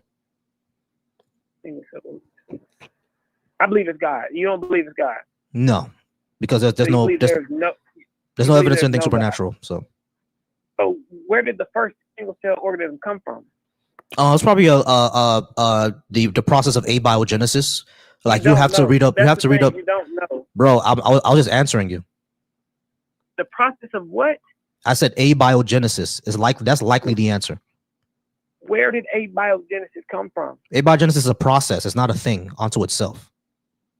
How does it happen? What starts a process has to start? Yeah, it starts from the chemical reaction of where did the chemical come from? We can keep this going all night long. Where did the chemical come from? All right, so early Earth, you understand how early Earth was very hot and compacted and dense, right? Where did early Earth come from? What do you mean, where did early Earth come from? Do you know about accretion disks and like how planetary formation starts. Here's what I find. Hold on, DJ, hold on, DJ, hold on. This is what I'm finding annoying about this, right? You expect me to be hold on. Why are you expecting me to be an expert in chemistry and geology and planetary formation and cosmology and physics? You understand that everything I'm explaining requires all of this, right? So I'm not going to be able to know all that. So why not just you kind of go to do the research to look this up? There's no point. Because I mean, what do you mean there's no point? In the beginning, God created the heavens and the earth. How do you know that's true? How do you know that's true? How do you know what you're saying is true? Because there's evidence behind it. There's people do studies, bro. People do studies. I've took the time out and studied this and applied this to my life. But you don't believe in testimony. No, I don't believe in testimony because testimony can't be tested, can it? If I told you I had a pink dragon in my garage, how exactly would you verify I'm telling you the truth or not? Yeah, that's probably a lie. So. Yeah, exactly. So how would you verify I'm telling you? I can't verify your testimony the truth. We can't verify anybody's testimony. For yourself, though. So no. Hold on. Listen. We can't verify anybody's testimony, which is why we don't go off of that. We actually have to test what you did. I should have been said, yeah. Okay. But I'm telling you right now, you can test the same thing I'm talking about right now. How you know I haven't done that yet? What? How you know I haven't done that? Because you don't believe the same thing I don't believe. If you had tested what I tested, you'd find the same thing I found. What if I didn't? Because you didn't do it. How do you know? It's that simple. How do you know? You can't know that. You didn't. No, how do you know? DJ, let me ask you a question. Before you came and called this number, hold on, DJ, listen. DJ, listen to my question. Before you called this line, did you know that of my existence at all? I know of your existence? No. Exactly. So if you never known of my existence at all before you got to this call, how can you say I never tested anything? How can you say that? Because you say there's not a God. No, I said I don't believe in one. Because you don't know him. The Bible. How do you know that? Because if you knew him, you wouldn't be asking why you don't believe in him. No, that doesn't make any sense. That doesn't make any sense. How do you hold on? I understand what the Bible says. I understand what the Bible says. Here's the problem. You already admitted that you did not know my existence before you called this number. So how can you say I've never had any type of belief or relationship? You cannot say that. Otherwise, you're just making shit up. You're lying. Wait, so you're telling me I grew up Christian, my guy. My dad is still a pastor. That doesn't mean anything. Yeah, it does. It means a lot. No, it doesn't. No, it means a lot. Listen. I grew up in the church my whole life. Didn't know Jesus until I went off to college, met somebody who really knew Jesus. And then I figured out how to actually meet Jesus and connect with him on a personal level. That's your story, though. That's your story, though. My story could be completely different. That is my story. And when I grew up in church, I did that before going to college. That's what I'm saying, bro. We have different stories. We have different paths. We do. Exactly. So when I was growing up in church, I did have a deep personal. Hold on, let me just finish. When I was growing up in church, I actually did have that deep personal relationship. It did actually matter to me. I got baptized and everything. I did all of this, bro. I went out seeking. I went out searching. I did all of this, all of it. Everything that you're talking about, I've done while growing up in church. I did all that. Okay. So you literally I ain't gonna say you proved me right, but you just said there's a God because you just claimed to know him personally. So I said I had the whole deep personal relationship thing. What you're telling me is you met somebody. Listen to how you sound. Let me say I met you today. We just met today, right? I'm asking you a question. Did we just meet today? DJ, I don't think you understood what I said. I don't think you understood what I said. Listen. Hold on, DJ. No. Because I don't think you understood what I said. I don't think you understood what I said. I don't think you understood what I said. No. I think you understood what I said. DJ, you don't understand what I said. DJ, you did not understand what I said. You did not understand what I said. You did not. You heard me. You did not understand me. You said you found a You formed a heard me, relationship with God. but you did not You said understand me. You said that though. But you did not Did you not understand say what that? I said.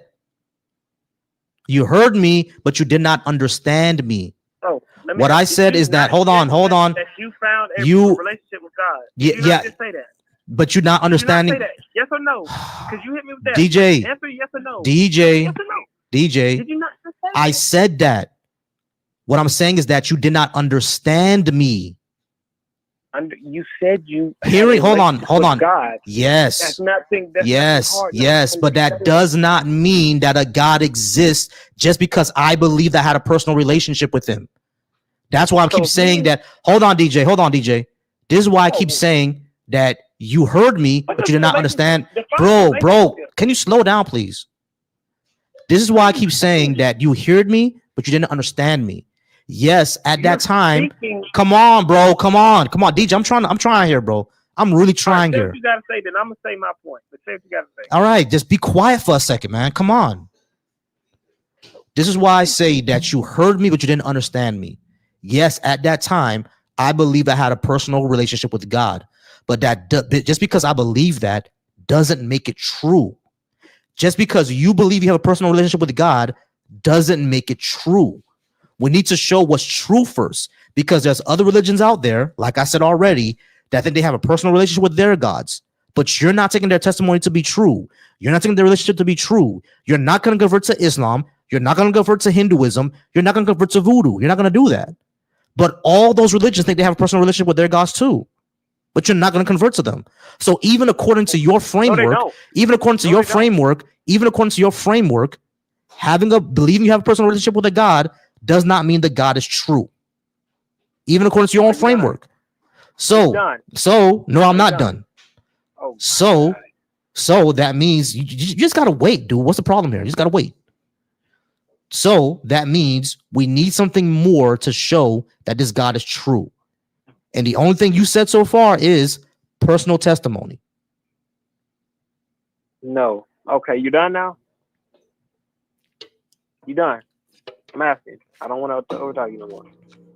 I hope you understood everything I said. I did. For one, Islam, they don't believe in a personal relationship with God. That's not what they believe. But anyway, back to what you said. Let's talk me and you. Me and you have met today. What's your name? My name is Volsi. Is what? My name is Volsi. Rosie. Okay, and I'm DJ. I know we haven't formed a relationship, but you met me. You cannot deny I don't exist, can you? No, I can't. Can you? If you say you met God, you can't I didn't say that. deny he exists. That's what I mean. I didn't say that. Okay. I didn't say that. If me and you, okay, I'll do one better. You have a wife. You and your wife have a relationship. Mm-hmm. Correct. Y'all have a relationship. Mm-hmm. You said you had a relationship with God. Can you say your wife does not exist after having a relationship with her? No, of course not. How can you do that with God, though? Because I can relationship with God, and then y'all get out of relationship, and then you say he doesn't exist. Hey, DJ. If you said that about your wife, DJ. that is absolutely insane. DJ, I'm answering your question. I can verify my wife exists, right? I can call her over here right now, and she can come onto the camera. I can verify she exists. I can't do that with your God, can I? But you had a relationship with him, did you not? If you had a relationship, I believed I did. This is what I'm telling you. You obviously didn't. No, I believe that I did. I think you believe that you do. But you obviously didn't. I believe that you. I believe that you believed you had a relationship with the God, and the same way I believe I did. No, it's no belief. I know. I mean, okay, how do you verify it? Present. I mean, you don't believe me, but present. How do you verify him? Can he call my phone right now? Oh, see, here you go. No, I'm serious. How do you verify him? Well, everybody can verify it for themselves. No, I'm talking about verify it for me. How do you verify you know this person to me? You're right. I can't verify. I can't make God just pop up in your life. That's a problem. That's the problem there. Because that's the problem there. Because if you can't verify to everybody, what you have is hearsay. All y'all have right now is a club that all believe the same thing, and that you all have a relationship with this one guy that you can't show to anybody else, even to each other. That's a problem. We can show to each other. I mean, through fruit. The Bible talks about fruit and being born again. I mean, if you knew me before I met Jesus and you know me now, you know I'm a new creature. So you became a better person. A completely different person. Cool. You became a better person. Different person. And the world can see that. So DJ, hold on. DJ, listen. You became a better person, correct? A completely different person. Cool. Yeah. Can I become a better person without believing in God? Define on what you define as better. Do you harm other people? Me? Yeah. Yeah. You do harm other people. I say things that still hurt other people. I'm not talking about that, right? I'm talking about deliberate harm. Sure, you can tell someone that their food sucks. That's not a deliberate harm. You're just telling them the truth, right? Your truth. But I'm talking about deliberate harm. Go out your way to hurt somebody. Well, I have no malicious intent, but I'm not. I'm saying with malicious intent. That's what I'm saying. With malicious intent. Do you go out your way to harm someone with malicious intent? Do you do that? No. No, you don't do that. Okay, cool. What else do you? All right, so you don't go out your way to harm people with malicious intent. Neither do I. All right. Are you mean or rude to other people? No. No. Okay, cool. So, all of the what we're talking about, right? These are some general things that can make somebody a good person, in your opinion. No. What makes somebody a good person, in your opinion? Seeking godly righteousness, and that's something only you would be able to understand. I don't know what that means. I don't know what that means. You could say seeking godly righteousness, right? But if someone seeks godly righteousness, but then is molesting a 5-year-old, you can't. That's impossible. So how do you explain pastors molesting 5-year-olds then? They don't have the spirit. That's what that is. They were never born again. They were never born again, and they don't have the spirit. Okay, so what if they did it before and then they truly became born again? Oh, they're good. They're good. So child molesters are going to be in heaven? If I tell you the truth, bro, I tell you the God honest truth. If a child molester repents from his sins and receives the Holy Spirit and is truly a new creature, that man will be in heaven. God. Yeah. So you see the problem here? I see no problem here. You don't see a problem here. A disgusting abuser, people who are on Epstein Islands are going to be in heaven. Really? I don't know where they stand with God. Yeah, But I'm telling you that is how it works. So yeah, I'm not gonna put no names on I know that's how it works. It's pretty gross the way it works. All right, so this is what I'm saying. So you said being a good person is seeking godly righteousness. I have no idea what that means. It's very, very vague. But to me, being a good person is someone that has good work not only have good work ethic, but works there every day to not only not cause harm to others, but to try to decrease harm as much as possible. You don't think that's a good measurement? That's good moral wise, good worldly standard. Great. So I'm a bad person according to you. Can I say Am I a bad person according to you? Are you a bad person? Mm-hmm. I think you are. I think you're a cool guy, but I'm telling you, under God's standard, like you said, because when I asked you godly righteousness, what did you say? I don't know what that means. Humans can't fathom what godly righteousness is. So you have another problem. But hold on, ask him this, Volsi. Hold on, DJ. Can't understand what godly righteousness is, but he can though. Okay, so yeah, this is a question that comes from our TikTok. You said humans can't understand what godly righteousness is, but you also said that being a good person is seeking godly righteousness. So we can't understand what godly righteousness is, but you can. You said what? Okay. You can seek it. You said, hold on. You said being a good person is seeking godly righteousness, but you also said that we cannot fathom godly righteousness. So how can you claim being a good person is seeking something that you yourself don't even understand? You can't understand it in its fullness. You can't. Pretty much, when I say you can't understand it, you can't achieve it. It's almost like tell me what it is then. What is seeking godly righteousness? What is that? What does that look like? What does that do? God's righteousness. What is it? What does that look like? being as Jesus was. That's godly righteousness. Being as Jesus. So someone who the Sinless. There you so go. someone There you go. My bad. so someone Sinless. right. So someone who tries to decrease harm as much as possible. Nah, that's just somebody who just doesn't harm nobody. It's bad people who wouldn't hurt. Isn't that what Jesus did? Didn't Jesus go around trying to decrease harm as much as possible? Such as when he went into the market, went to the temple, and such as when he went into the temple and turned over the tables because there are people who were trying to sell spirituality, and he says not what you're supposed to be doing. Yeah. All right, cool. So he was trying to decrease scammers when he did that, right? Because he went in there to turn over the tables for the scammers. So and he also went out there trying to heal people. He also preached a message of love and feeding people. Yeah. All right, cool. So whenever I go out to volunteer, what I do is that I volunteer for food drives. We go out and feed the homeless. I also try to get them as much clothes as possible. I try to get them jackets. I try to do book bag drives and school supply drives so we can get kids into school. I also try to mentor young men out there to be mentally healthy, be emotionally healthy. Bro. Okay, That's cool. good, bro. So that's good. So I'm acting like Jesus without believing he's the Son of God.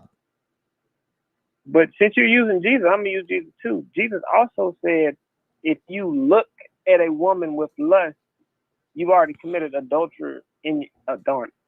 I can't talk. Adultery in your heart. In your heart. If you're anything like me, that technically makes me an adulterer. If you've hated somebody, you committed murder in your heart.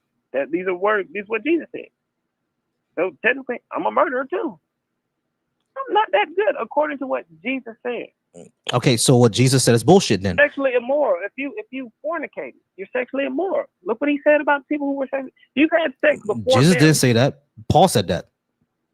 Jesus said that. I got No, it you right didn't. here. Hold on. Paul said that. I got it right here, fam. I'm about to pull it up for you.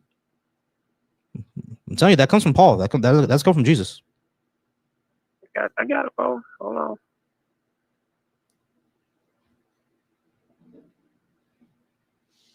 Jesus, Paul did say that too. Yeah, the fornication thing comes from Paul. That's come from Jesus. Jesus said, evildoers do not inherit the kingdom of heaven. Yeah, correct. But I'm talking about fornication. Fornication comes from... Sexual immoral, fornication falls under that. Right, but who put it under that? Jesus or Paul?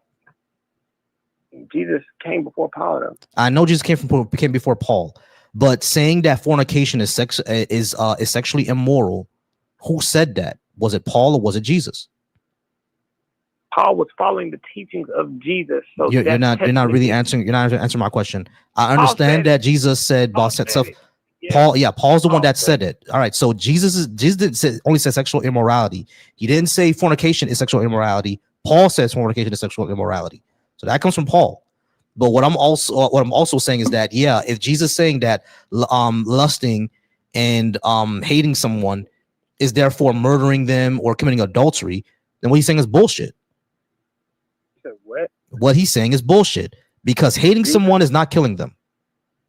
He said in your heart. You commit sins in your heart. That's what Jesus. This is what I'm talking about. I know that. I'm saying that's bullshit. Godly righteousness. This is what I'm talking about. You can't You literally can't understand that. No, I understand that. I understand what he's saying. My friend, I understand. DJ. I understand what he's saying, just like you understand what he's saying. I'm saying it's still bullshit.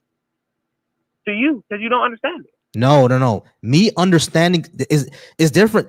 Like understanding something and accepting it as true are two different things, bro. So when Jesus says hating someone is murdering them in your heart, I understand what he means by that. I'm not accepting it as true. Oh, you just don't think it's true. I just don't think it's true. Exactly. I understand it. I don't think that's true. So, well, if you just don't think it's true, I ain't gonna lie. But that's how I feel though. Like the godly righteousness and the words of what Jesus said. But here's the point. He don't know if it's true neither. He's presupposing it does. You believe it does. Yeah. All right, What makes so somebody good person? so DJ, we've been on for almost an hour. Yeah, I know. So DJ, we've been on for like an hour. I do got to go ahead and move on. Plenty of other people called me and I haven't picked up yet. But I do apologize. I gotta go ahead and drop you, but come back anytime. All right. Okay, you good, man. Yeah, you good. Well, see, that was so painful. That was very painful. All right, hey guys, phone line is closed. Okay, I do apologize. Y'all call in tomorrow. I'll be on with Black Atheist Rants tomorrow, so y'all can definitely come in tomorrow so we can speak more. Let me go ahead and take this out. Okay, But y'all. here's my point. Funny how he tried to get around that point. Like, you're talking about human beings can't understand godly righteousness, but you can though.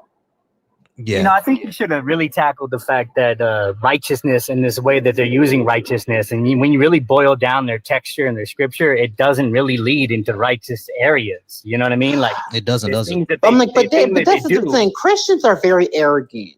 They're very arrogant. They think it's really strange how they think they just have this moral superiority when their book is extremely corrupt and fucked up. Like that is something that I do not. You know, I do get it because their God is arrogant like that too. So, you know, I'm not going to deny arrogant and male. Listen, like to talk about what Volsi was saying in Hinduism, our experiences do not validate our religion. We don't use our experiences to validate our religion. We use our experiences to digest them, self-reflect on them, and to grow. We don't go around, Hinduism is the only way or Hinduism is the only truth. Because we look at all experiences as phenomena to be digested and, dissected and self-reflected on. Yeah, exactly. Christians are, but Christians are just so fucking bloody annoying. Ooh. God, so damn annoying. They become super insufferable. Tell you from a spiritual perspective, and they Yahweh wonder doing why. all that work. I'm like, and they think it's a selling point to bring up the fucking eternal afterlife. I barely want to be in a room with y'all on earth. Why the hell would I spend eternity with you, bitch? I choose hell 200 Alex. Okay? No. I don't like you bitches like that to spend eternity with you. And quite frankly, truth as is kept. A lot of the people that are gonna be going to quote unquote heaven, I don't agree with that. So I choose hell. Yeah, but the moment they say that child molesters are going to be in heaven, yeah, I'm good on I'm that. like the former slave holders. I think I'm good.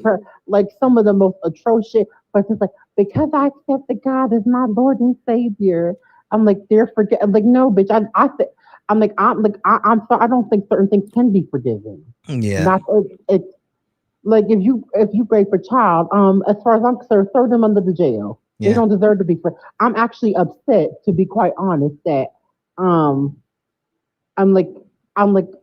quite upset, to be quite honest, that they get to come out of jail after that. I do not think they should be allowed to be able to live among civilized people ever the fuck again after you do some shit like that.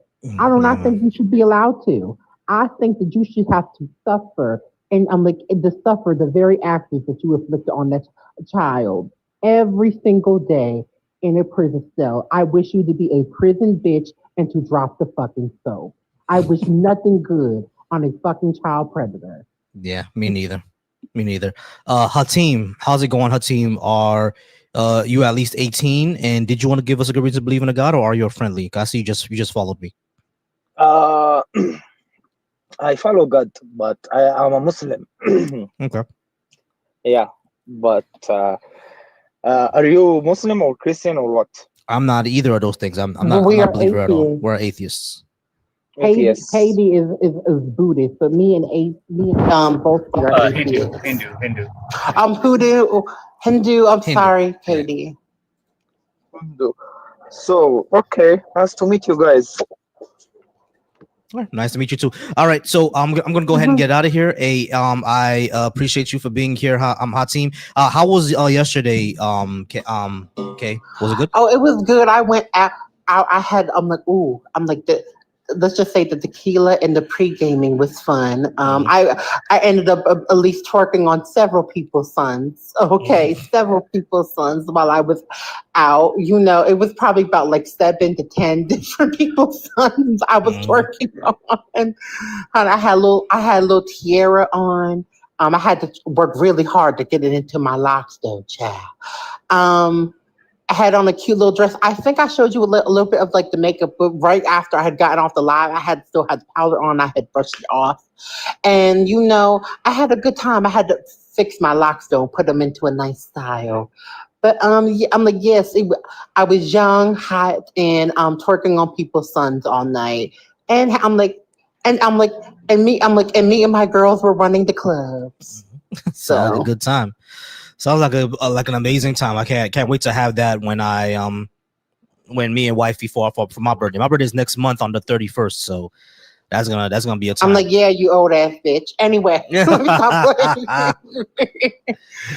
I'm like, I hate that I'm 30 next year. Ew, I feel geriatric. That is so disgusting. Hey, that is so nasty. Them knees gonna start to hurt. Them knees gonna start to hurt. I'm telling you that. Oh no! Please don't tell me that. No, I still have Megan knees. Damn it! Do not say that. Hey, listen. As long as you will still work out, you know what I mean. You still do the leg presses. Don't skip on legs day.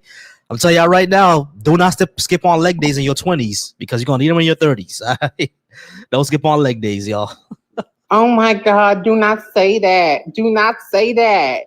Oh my God, that is horrific. Do not say. I still need to have Megan knees to twerk with. Damn it, I am not that old yet. I'm like, and I'm afraid of the fact that I still was leaning with it and rocking with it in 2009 when I was in middle school. It's gonna catch the fuck up. Do not say that.